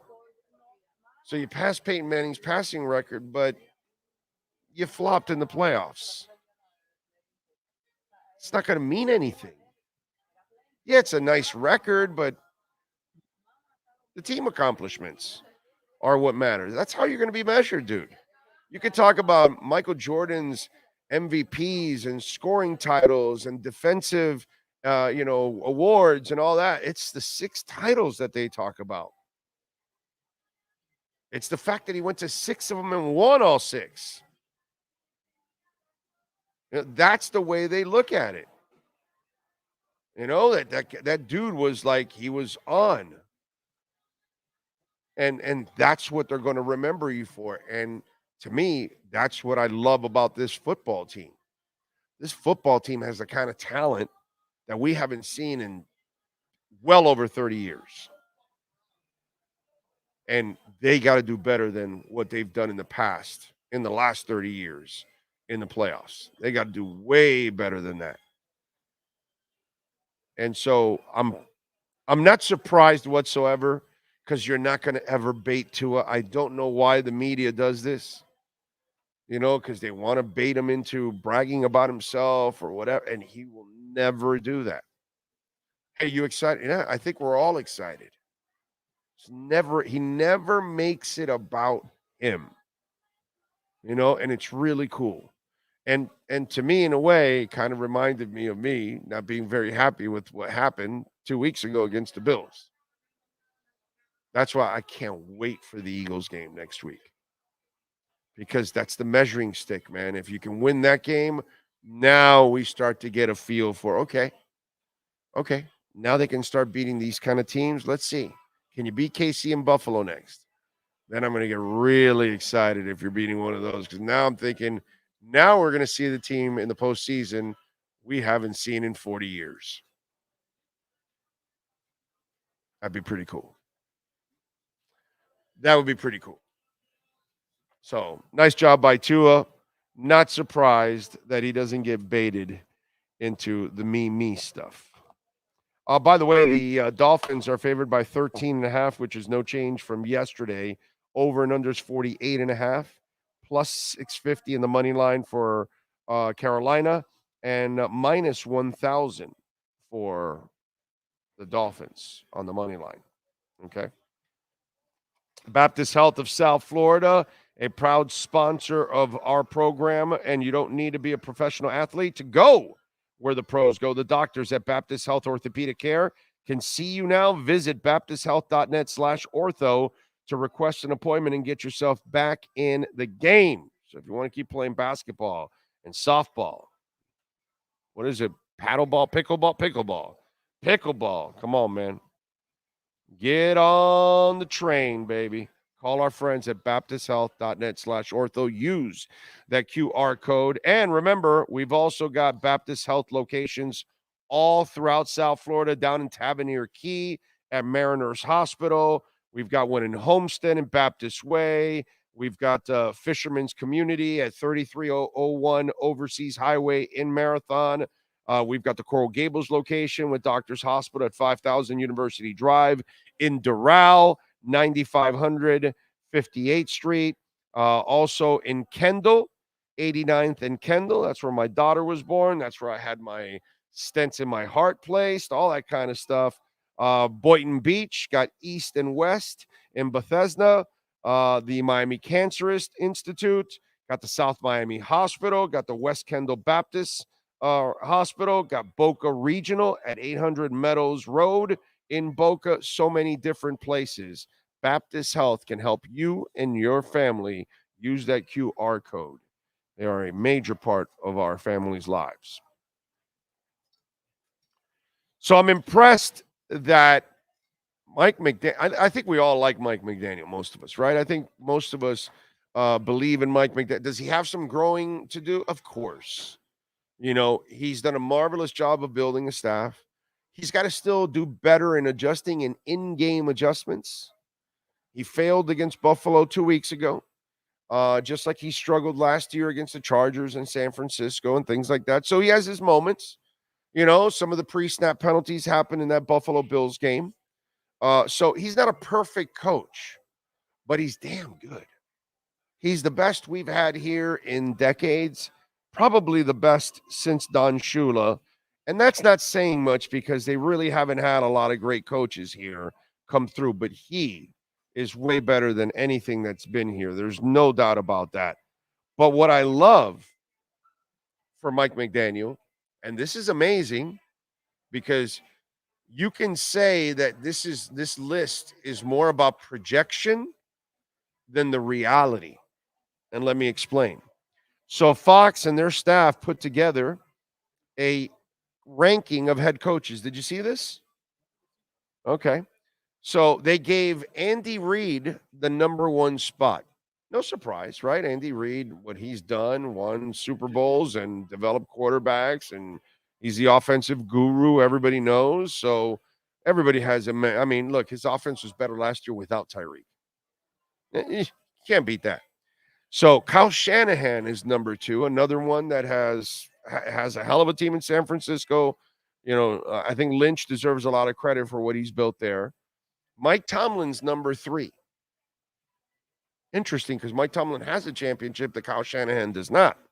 But I get it. Kyle Shanahan is the hot name now, and the offense and the team is phenomenal, and Mike Tomlin's team hasn't been as good lately. Sean McVay, who has a championship, is number four. Number five is Mike McDaniel on this list. Mike McDaniel has not even won a playoff game. He barely snuck into the playoffs last year. And he should have won a playoff game if he was prepared for the third down. John Harbaugh is number six, and he owns a title. And he does a marvelous job every year, even overcoming injuries and a limited quarterback. But he's got a title that McDaniel doesn't.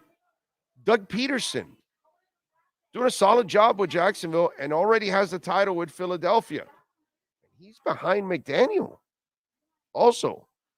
So you have so far two Super Bowl winning coaches behind McDaniel at 6 and John Harbaugh, Doug Peterson 7. Pete Carroll's number 8. Their team's not bad. They're a pretty decent team now. They've resurrected the career of Geno Smith, and he has a Super Bowl, should have 2. We know that. But he's accomplished way more than McDaniel, and he's at 8. Nick Sirianni for the Philadelphia Eagles. Didn't the Eagles win the title 2 years ago? Right? Did they win, right? Yeah, wasn't it? Yeah. Or did he just go to the Super Bowl? Now I'm forgetting. Did Philly win it, or they won it with Peterson? No, they haven't won it again. They got to the Super Bowl. That's what it was. Yeah, Hurts lost it. That's what it was. Hurts lost it to Kansas City. So they got to a Super Bowl. Yeah, they got to the Super Bowl last year and lost to Kansas City, right? So they got to a Super Bowl, which is more than McDaniel has. And he's won other games in the playoffs too in other seasons. Then Belichick, who's won 6, is number 10 now. So Belichick should be number 1, right? Because of all the titles. So is this a list that there's more projection behind it than what's current? Because how do you put McDaniel in front of Mike Tomlin? How do you do that?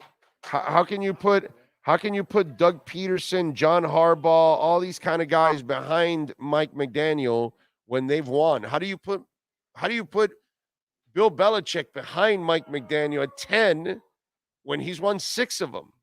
It's projection. It has to be what you think at this moment. These are the hottest. This is the way it's trending now. Sean McDermott is not on there, no. Right.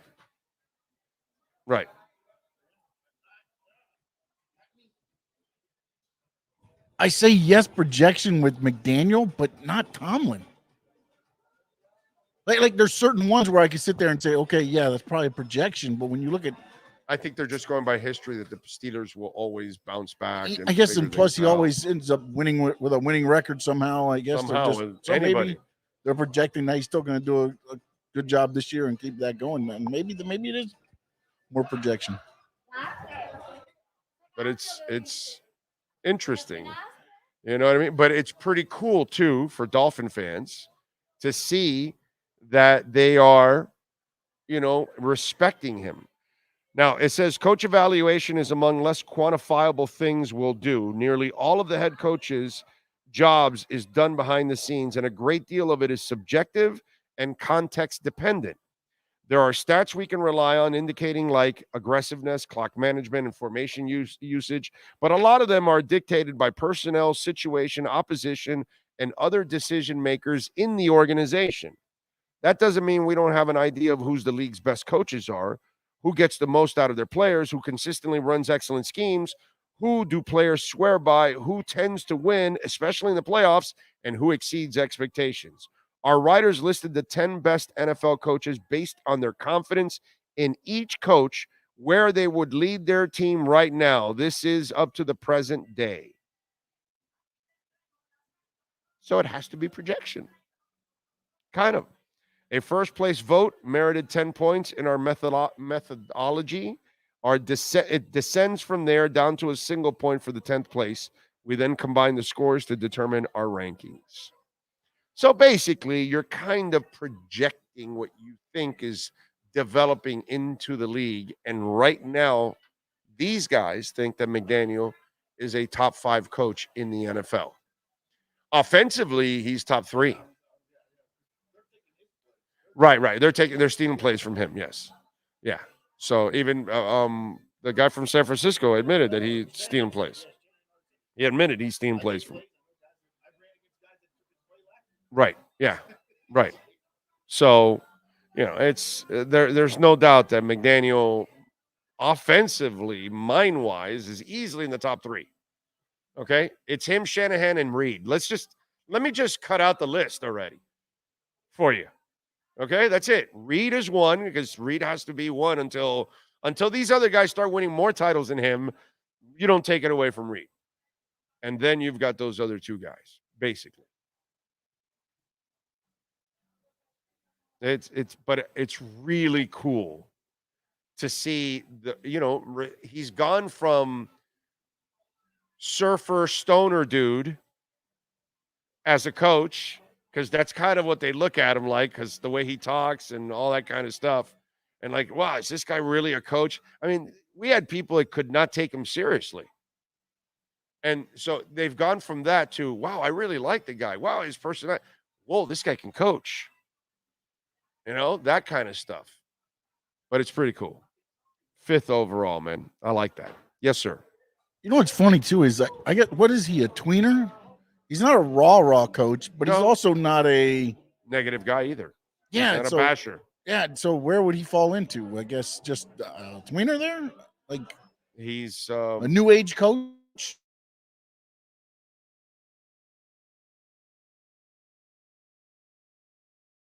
Those guys are kind of like that's the new style. Behind the scenes, they're probably ripping into guys, and they need to. They have but to. on the field and everywhere else, it's usually motivation and it's usually positivity, and then the negativity is kind of used in an intelligent way. And then, of course, there's once in a while where you just got to blow up on a guy because he's just being stupid. Yeah, I wonder if he uses that psychology too in the locker room sometimes with those guys, where like with the media, sometimes it's like, all right, he thinks he's better than us in a way. Like some of the questions is just like when they ask some Belichick dumber like questions too. Some of the dumber questions, but he responds like, "Oh yeah, we're just here for the first 5 games, so great, we're happy with that." Yeah, it's sarcasm. I wonder if he does that also in the locker room. Just to be, for sure. But they always say he's him, and again, he's who he is. Right. He doesn't. And I think he's smart enough to understand who's the one that's going to understand his sarcasm, his intelligence, and all that kind of stuff. So, because you got to watch out when you do that, because if somebody's not that bright, they may not pick up on it and they take it the wrong way, unfortunately. By the time Miami plays Buffalo in Week 18, the Bills might be starting their fans on defense. Hey, whatever it takes, bro, beat their ass. Just beat their ass, Eric. I don't care who it is. Whoever's wearing that Bills helmet, beat their ass. That's all I want. I don't think I'm asking for much, bro. I'm only asking for what I used to have I used to have a great team that could beat the best teams in the league constantly. I just want to get back to that. That's all. Not much. Not really asking for much. You haven't given it to me for 40 years. So can I get it back? I've waited long enough. I've had enough patience waiting for not a team that's just happy to be there, happy to show up in the playoffs.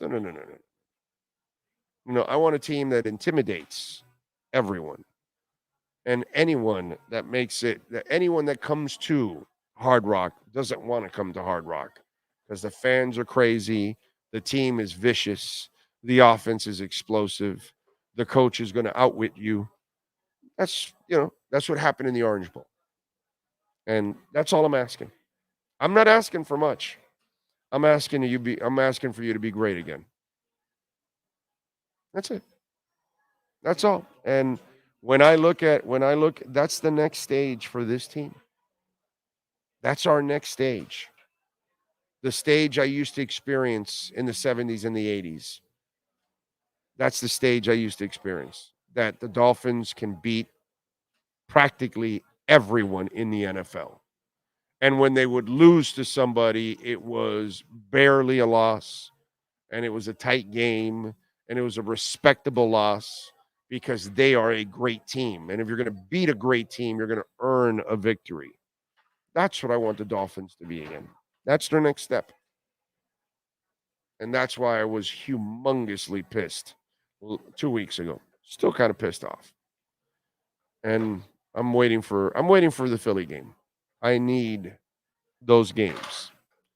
I need those kind of victories, and I need them often. So that's the way I look at it. See, the Dolphins are in the process of proving that they're a good team, aren't they? 4-1, right? They're a good team. Are they a great team? That's where the roadblock ends. That's where the fork in the road comes. Good, great. Good, great. Which one is it? So when you were with Jimmy and you made the playoffs, were you great or were you good? When you made it with Ricky Williams, were you good or were you great? When you made it with Lamar Jackson, were you good or were you great? Huh? Lamar Smith. Sorry, Jackson. Jay Ajayi, were you good or great? Last year, were you good or were you great? And that's what I want. I want a great Dolphins team. I don't know about you guys. I've seen good before. Good is not good enough. Good doesn't beat the excellent. Good doesn't get to the Super Bowl. Great gets to the Super Bowl. And in 2 weeks, you can start to prove you're great. Start. It'll be a nice start to get that victory. Start to get the respect. Start to play up to your potential. That's what we need. That's what it's all about. All right, let's take a quick break. Chris Perkins should be joining us. I wanted to ask you one thing real quick. Yes. Have you seen Chase Claypool? Yeah. Like in the uniform and everything? Have you seen him out there? Yeah. He looks huge compared. I mean, I guess maybe because our receivers. I know, but because our receivers are so small, it's like we have Oompa Loompas. They look even so. He looks so much. We have an Oompa Loompa throwing an Oompa Loompa receivers. That was the beauty of the Chargers game. The Chargers game, they've got the Jolly Green Giant with a whole bunch of giraffes that they throw to, and the Jolly Green Giant and the giraffes couldn't beat the Oompa Loompa and the Oompa Loompa receivers. That's the amazing part. That's why I love the Claypool move, because he doesn't have a high point guy. Not Johnny Manziel, a guy that gets high. I'm talking about a high point like in, I know you guys know what I was talking about. Just got to have fun. And Claypool's a monster, bro. Yeah, that's the idea. But I knew he was huge. I remember the guy coming out of the draft. I have a friend of mine that's a Steeler fan. I told him, bro, he's a player. I liked him as a pick. Now he's got talent, but he's got maturity issues. Let's hope he's figured it out. All right, give me 2 minutes here. Chris Perkins is next. Oh, great. You have a doorbell camera. Now you have a front row seat to your house getting robbed. They're breaking into my house! Ooh, there goes the TV. I'm sure it'll turn up at the pawn shop. No, not the TV! Just because you can see them, that doesn't mean you can stop them. With Slogans, you get 24-hour monitoring, a free home security system, and professional installation. Plus, free doorbell camera, one that'll actually work for you. Get out of my house! Get out of the house! Call 1-800-ALARM-ME.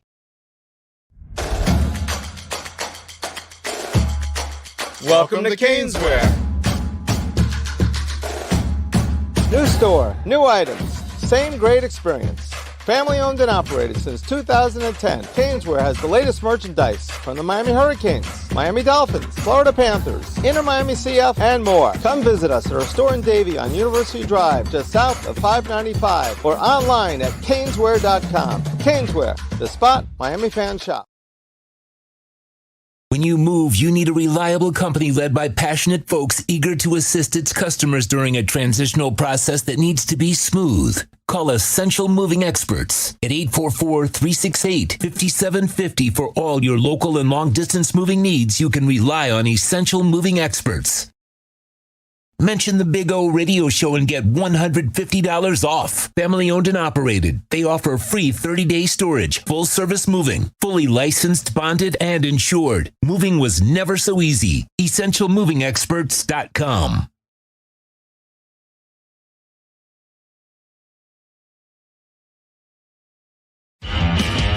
Welton Rayom has more than 62 years of litigation experience handling insurance disputes.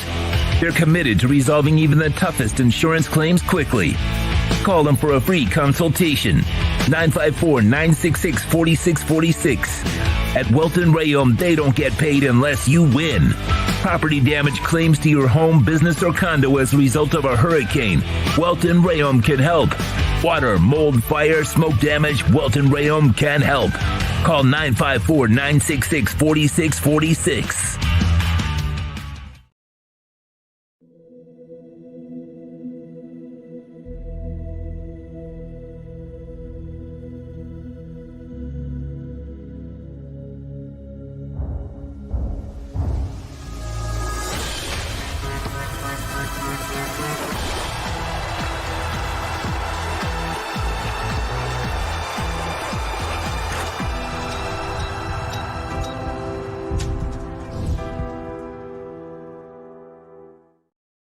For over 16 years, EJDconstruction.com has provided South Florida residents quality craftsmanship, accurate project management, and exceptional service. That's why EJDconstruction.com is an A-rated member of Angie's List and the Better Business Bureau. When you're looking for the right custom home builder for additions or home remodeling, please call my friend Eric at 305-433-4843. That's 305-433-4843 for EJDconstruction.com. There's no need to drive around South Florida wasting valuable time looking for a new or certified pre-owned Acura. Go to the #1 volume sales dealership in the Southeast United States. Craig Zinn's Acura of Pembroke Pines. Purchase with pace and space in a dealership tailored to your needs. From home buying to providing that personal touch. Contact the 2020 Satisfaction Award winner Craig Zinn's Acura of Pembroke Pines. 888-776-5123. That's 888-776-5123. Or visit them at 15601 Pines Boulevard in Pembroke Pines.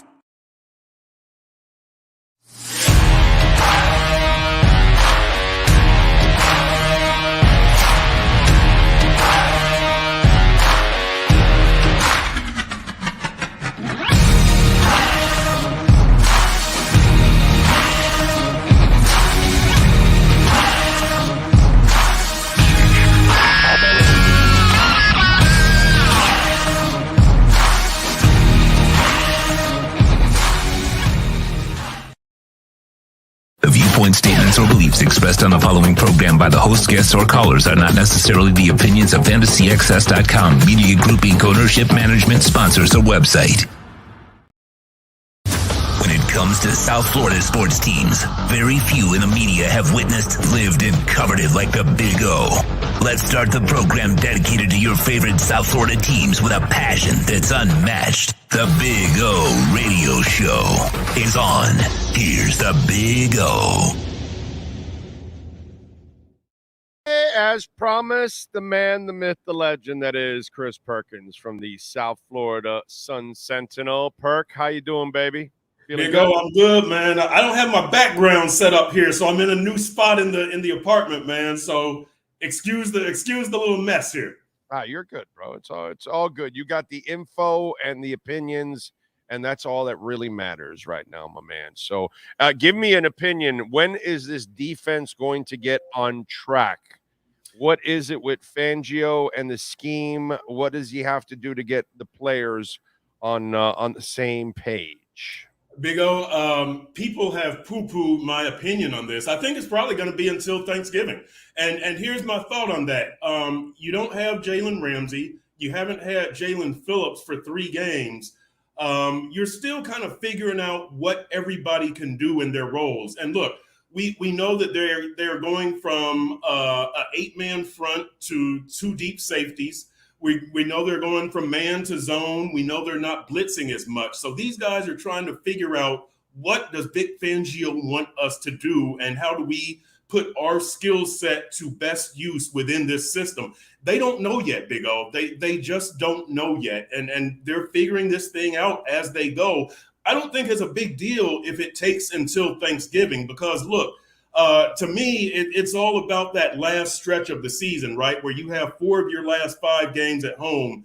You figure they're going to be fighting for the number 1 seed at that time, right? They're going to be fighting for the AFC East title. So get Teron Armstead on the field, get Jalen Ramsey on the field, get your defense together. Until then, what you're just trying to do is figure out who can do what. And then, sometime in the next month, 4 weeks from now you put it together into a cohesive game plan. This is what we can do. This is what we can't do. I agree with you, actually. I don't think what you're saying makes all the sense in the world, because if you look at the offense, even Tua and Tyreek told you they didn't really know the playbook last year. And that's because most players, they actually don't learn the playbook in their first year. It usually takes them a couple of years to really be comfortable, with the playbook. So I agree with you. I think there's a couple of factors. One, yes, players have got to learn the system. And then at the same time, Fangio has got to learn the right.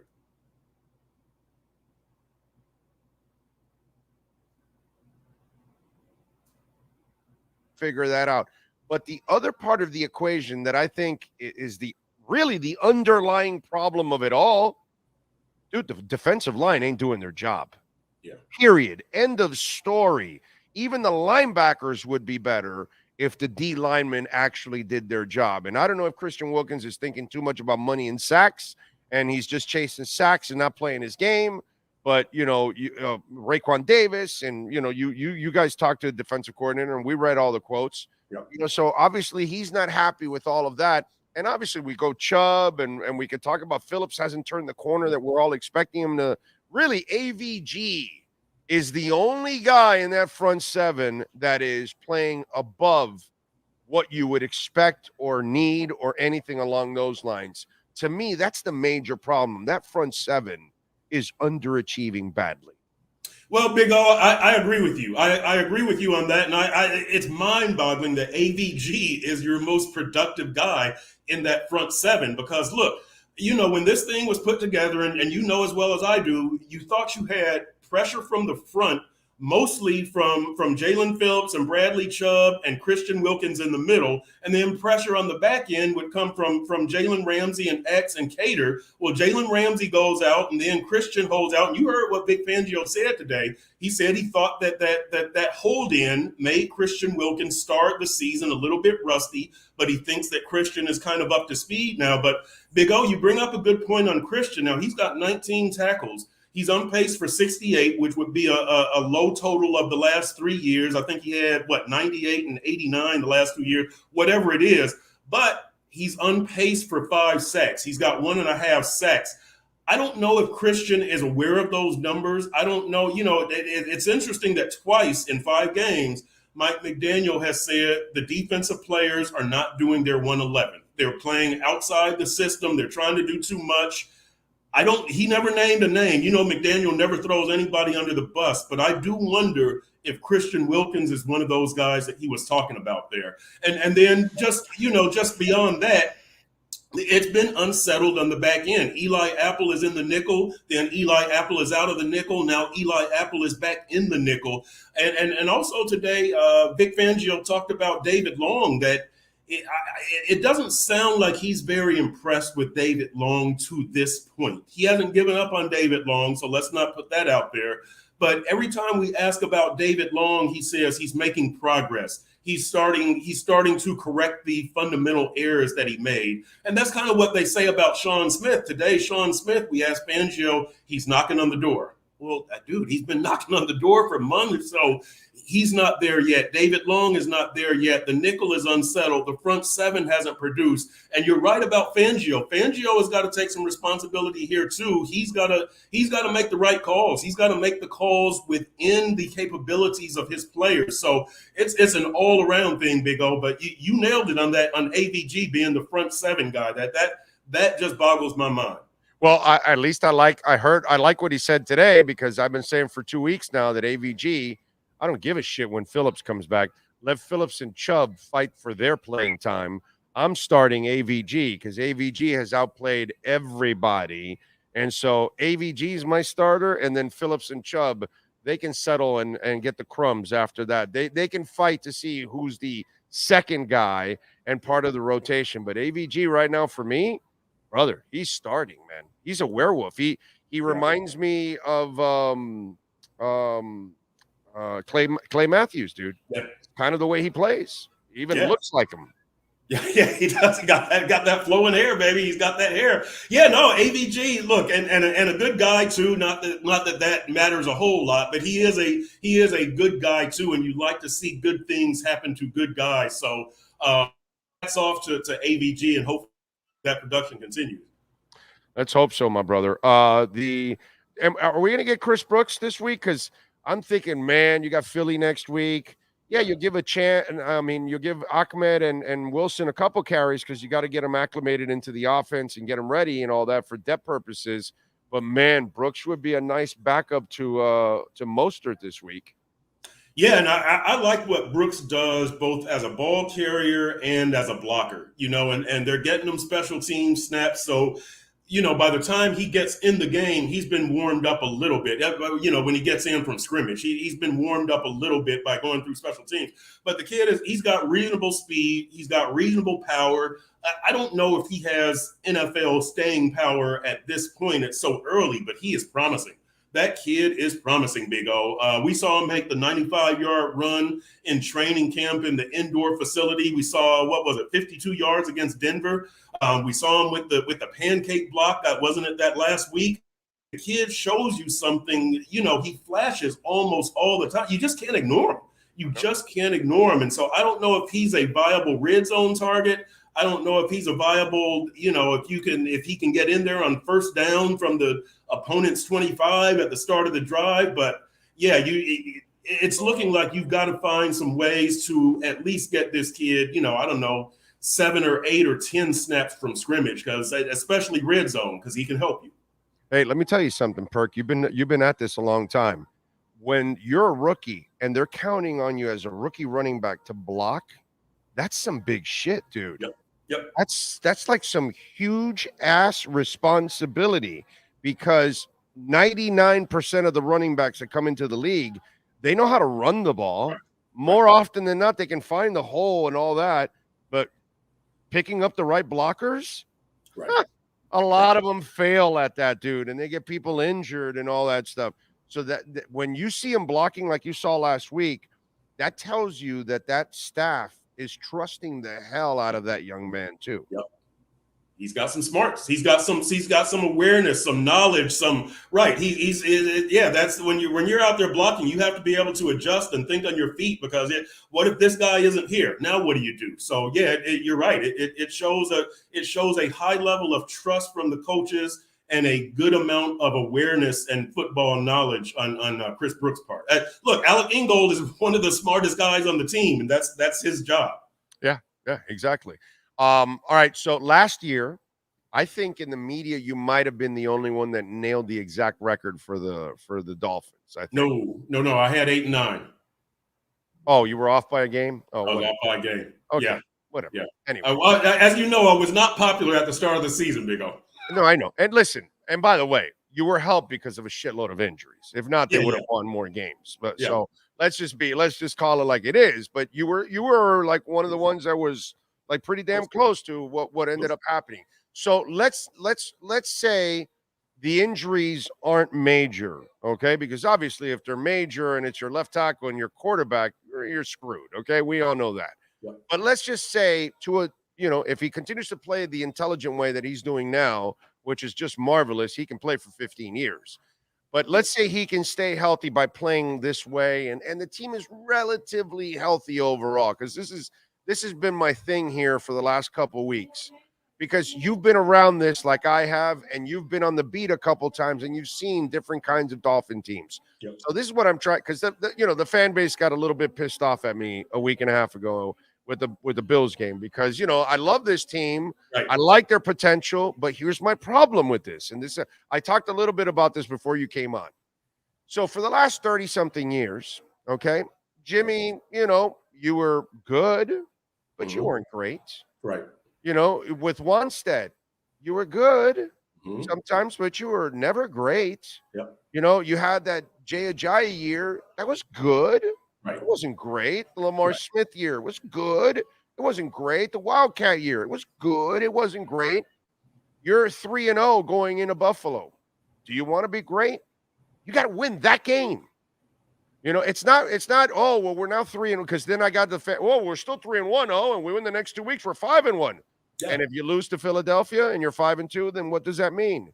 You're good again. You're not great.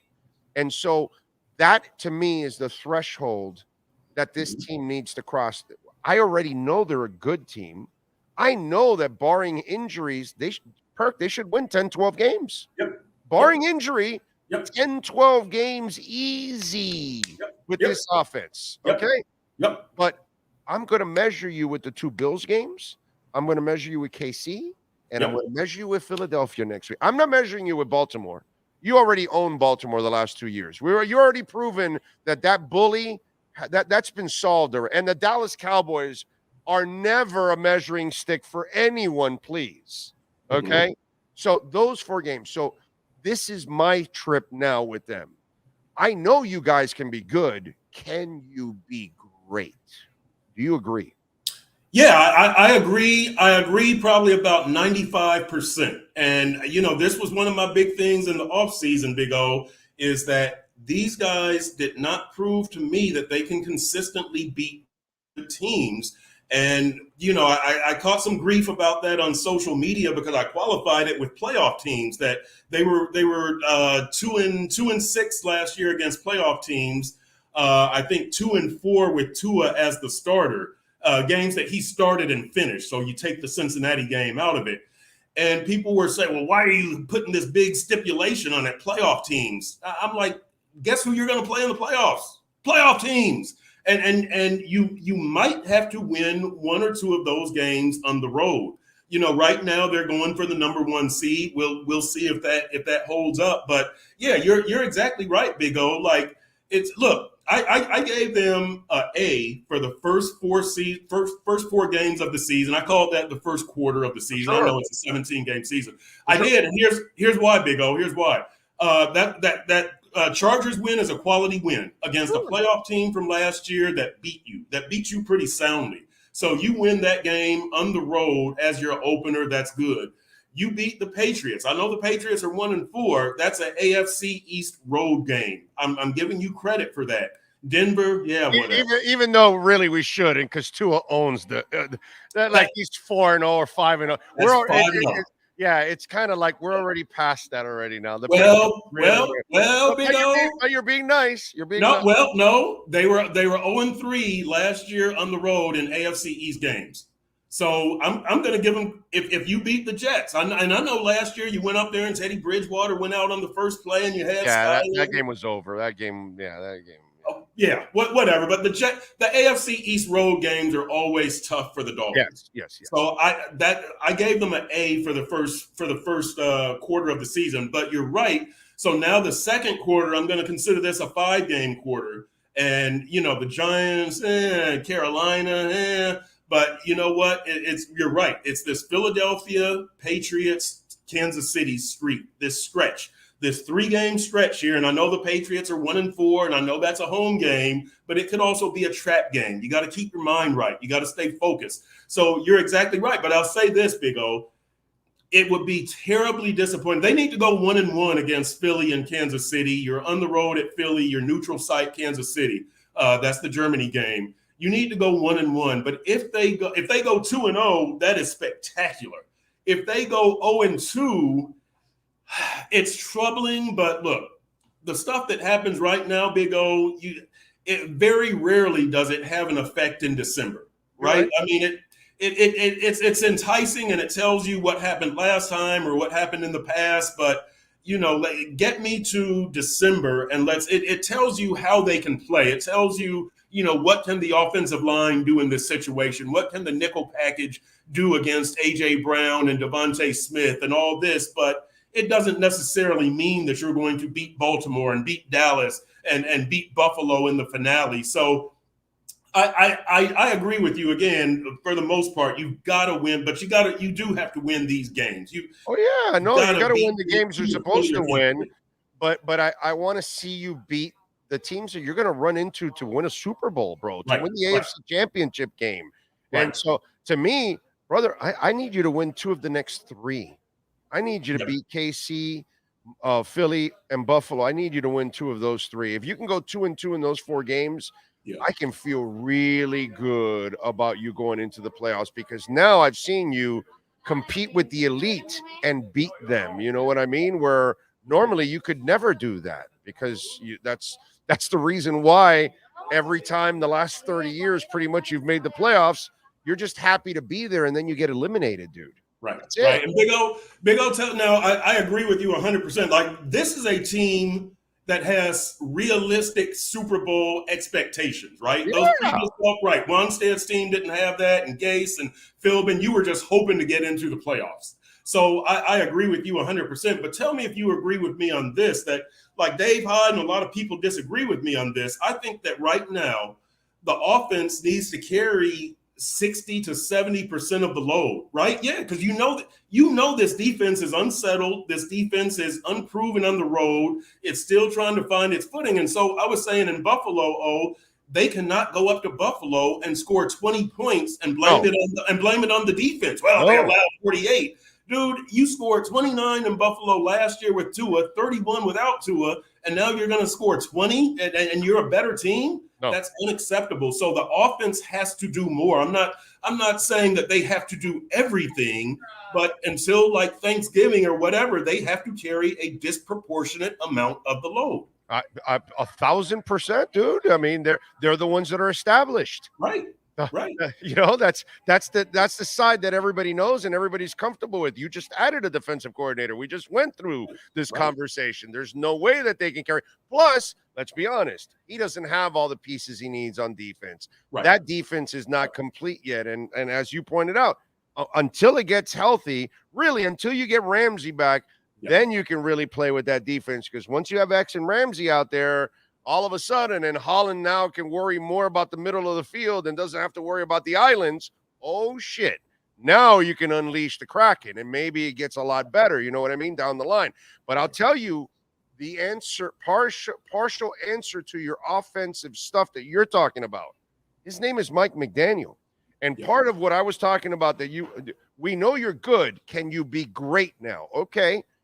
Mike McDaniel, I know you're one of the best offensive minds. Now, I need you to be a little bit better on a game day situation because what happened to you last year with the Chargers cannot happen again. It took you a year later to be able to stifle the Chargers. And then San Francisco followed up the next week and stifled you. Well, 2 weeks ago, Buffalo stifled you, and you didn't have an answer. And so these are things that I also need. I know McDaniel's a great offensive mind, but I need him to respond a little faster in certain situations when you are getting stifled, and also the Buffalo game last year in the playoffs, that you weren't ready on that 3rd and short, and that put you into a difficult situation. So these are the little things that can the team take the next step to be great. And also, as much as I love Mike McDaniel, he still has to get slightly better as a game day coach. 100%, Big O. Listen, in the offseason, I said that my number one thing for this team, well, actually, the number one thing I was Tyreek staying healthy, and then Mike McDaniel improving as a coach, and then Tua staying healthy. And I know that sounds backwards, but listen, Mike McDaniel was a rookie coach last year. He has improved this year, but you're right, Big O. This Super Bowl window is pretty small before Tua starts making money. And right, you know the deal. And Christian Wilkins has got to get his money, and Jalen Phillips and Jalen Waddle and blah, blah, blah. And so, yeah, Mike McDaniel has got to accelerate his learning curve. And to his credit, it looks like he appreciates the run a lot more this year. The chain of command stuff, getting the play to the huddle, and that's improved. But Big O, 32 penalties. They're on pace for like 118 or whatever. And here's the other thing, Big O. The pre-snap in the Buffalo game showed up really ugly, bro. Yes, really ugly, Big O. And with penalties and kind of the miscues, you probably know Connor Williams has 4 holding penalties, 4 penalties. One that wipes out the H-N touchdown, another that takes back a 41-yard run by Mostert, and then the bad snap against the Chargers. I don't know if that's his fault or Tua's fault, but it wipes out a probable touchdown at the Tua. I go with Connor on that one. You know why I say that? Did Tua ever have any problems with any other center? No. Not in college, not in the NFL. It's on Connor. Yeah. And it's Tua being a teammate and taking a bullet like he always does, bro. Right. So you've got the problem with Connor Williams, and then Liam Eichenberg. Oh God. But whatever. But then on the other side of the ball, X has 6 penalties, Big O. Yeah. 6 penalties. So yeah, the Dolphins and these penalties and the stuff with Connor Williams and Xavier Howard has to settle down. By the way, the stuff that Sam Madison said today was pretty interesting about not having X shadow players and it's not going to happen. It won't happen. Right. Last year, I was told it's not ever going to happen. It's not his style. He won't do it. Plus, here's what I was also told. I was told that he didn't trust everything else. Like if he would have put X to follow him around, he wouldn't have trusted that everybody else knew what they would have to do off of that, because it changes what you're going to do, because it's going to end up affecting what you do back there. It'll be more, the zone becomes a little bit more, it might become a little more mannish. It might be half zone, half man when you're doing that, and it just confuses it. And so he didn't want to do that because, again, they don't even know his system yet. Right. So is he going to then also now start throwing curves? He can't do it. He doesn't have people established at that point. So it'll never happen. They'll never follow anybody around. Yeah, and you know what? And Fangio, who is pretty honest with us, also told us about that. It affects the guy on the other side because he's got to be comfortable moving. So that was a Cater Kohu reference there. And the other thing that Sam Madison told us was that, now they're noticing that X has fresh legs in the fourth quarter, that he hasn't been chasing some guy all over the field. And Sam was saying after the game, X is not in pain. He doesn't need ice packs all over him. And so, Sam Madison was saying that this is better for X, that this is preserving his body, that this is kind of the way it's going to be for the foreseeable future. And he did throw in, but you never know what we're going to do. But I don't see it happening anytime soon. They're not going to shadow either Devontae Smith or A.J. Brown, I'll tell you that. No. Now, when you get Ramsey back, is there a situation that you let loose the Kraken and those two guys run? Yeah, maybe you can do that because it's two monsters, and that's different, and you can unleash those guys. But I doubt it. You're not gonna have one guy shadowing, because then it just changes everything else, and it just becomes a real issue overall. We can get past the offensive line stuff now, right? Because Austin Jackson and Hunt were the hits. Looks like it now. Eichenberg looks like he was the miss. And then you look at all the other decisions, whether it's finding Shell last year and Robert Jones filling in, and now this year with Kendall Lamb and Wynn and all that. Yep. Overall, the whole perception of they can't build a line or can't find linemen, well, that's kind of changed now that you actually have the real teachers in place. Yeah, you know what? Oh, and I always say this about football, whether it's college, NFL, whatever, you've got to combine player with system with coach. And it appears that this offensive line has that now. That that the system fits them, and Butch Berry fits them, and everything seems to fit. That yes, Connor Williams is your center, and Robert Hunt is your right guard, and Isaiah Wynn at your left guard, and Austin Jackson. And matter of fact, I talked to 3 of those linemen today, to Wynn, to Jackson, and to Kendall Lamb, who Kendall Lamb is one of my favorites on the team, just a veteran. I always gravitate toward the vets. John Jenkins was one of my guys last year, and Kendall Lamb, I just love a seasoned veteran. And he was talking about just, kind of the reason that you play on the offensive line, and you do it for the guys on the line, and you do it to keep the quarterback upright. But it's just such a different bond among offensive linemen. And so it does look like they finally got it. And look, Big O, I thought their offensive line depth was pretty good last year. You mentioned Brandon Shell. The unit wasn't as productive, but I thought they did find some decent answers on that. They were serviceable. They were serviceable. Right, serviceable. Exactly. Tua wasn't running for his life last year, and the running backs averaged 4.5 yards a carry. I mean, they weren't that bad last year. Now this year, everybody's more comfortable. They're used to it. They're much better this year, and the find of Lamb and Wynn has been wow, phenomenal, dude. Yes, that's depth right there, and they have done a good job for definitely the last 2 years on finding good to serviceable backups. Look, it's hard enough finding a good starting 5, right? You're probably going to have 1 or 2 weaknesses, but to be able to go 6 or 7 deep and of serviceable guys. Hats off to the Dolphins, to the front office, to Chris Greer, to Mike McDaniel, Butch Berry, to all of those guys, because that is not an easy thing to do. What do you got going on in the Sun Sentinel so fans can check you out, my man? Well, today's column, which is already out, is kind of what we were talking about. We know that the 2023 Dolphins are better than last year.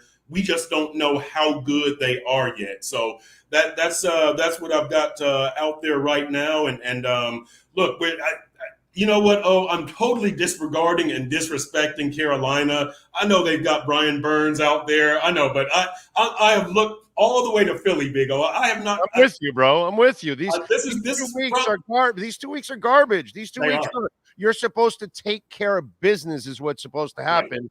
And then let's get ready for Philadelphia, because if you win that game, that starts to make you look a lot better, dude. There you go. There you go. So that's what these 2 weeks are. Last week was good for the Dolphins. The Achane injury was the bummer last week, obviously. Yeah, exactly. That was because I thought they came out of that game clean, and in the locker room after the game, Achane is talking to us. He doesn't have an ice pack on his knee or anything. So that was the bummer. But the last week, aside from that, that was a good, clean game for the most part. You got your 7 sacks, all that kind of stuff, padded your stats.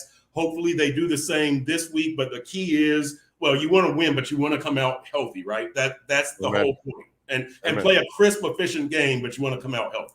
Amen. All right, follow him on Twitter at Chris Perk. Catch his work there at the South Florida Sun Sentinel. Perk, as always, man, appreciate you taking some time and dropping some knowledge. We will, always, Big O. We'll catch up down the line, my friend. Yep. Appreciate you. Sir. Yes, sir. Thank you. There you go, Chris Perkins from the South Florida Sun Sentinel. Make sure you follow him on Twitter at Chris Perk, and you subscribe to the South Florida Sun Sentinel. We thank Chris Perkins. We thank, of course, Steve Calabro. Yes, sir. The Brunetti family, John Brunetti Jr. Thank you, sir, as always. And the Brunetti family always supporting us. We thank all the great people out here making it nice and easy for us to broadcast out here in the second floor poker room. Sean Stanley, who masters this entire platform. We will see you all tomorrow morning at 10 a.m. live from Acura of Pembroke Pines. Yes, sir, at 15601 Pines Boulevard in Pembroke Pines. We'll see you tomorrow. Same time, same place, same bat channel.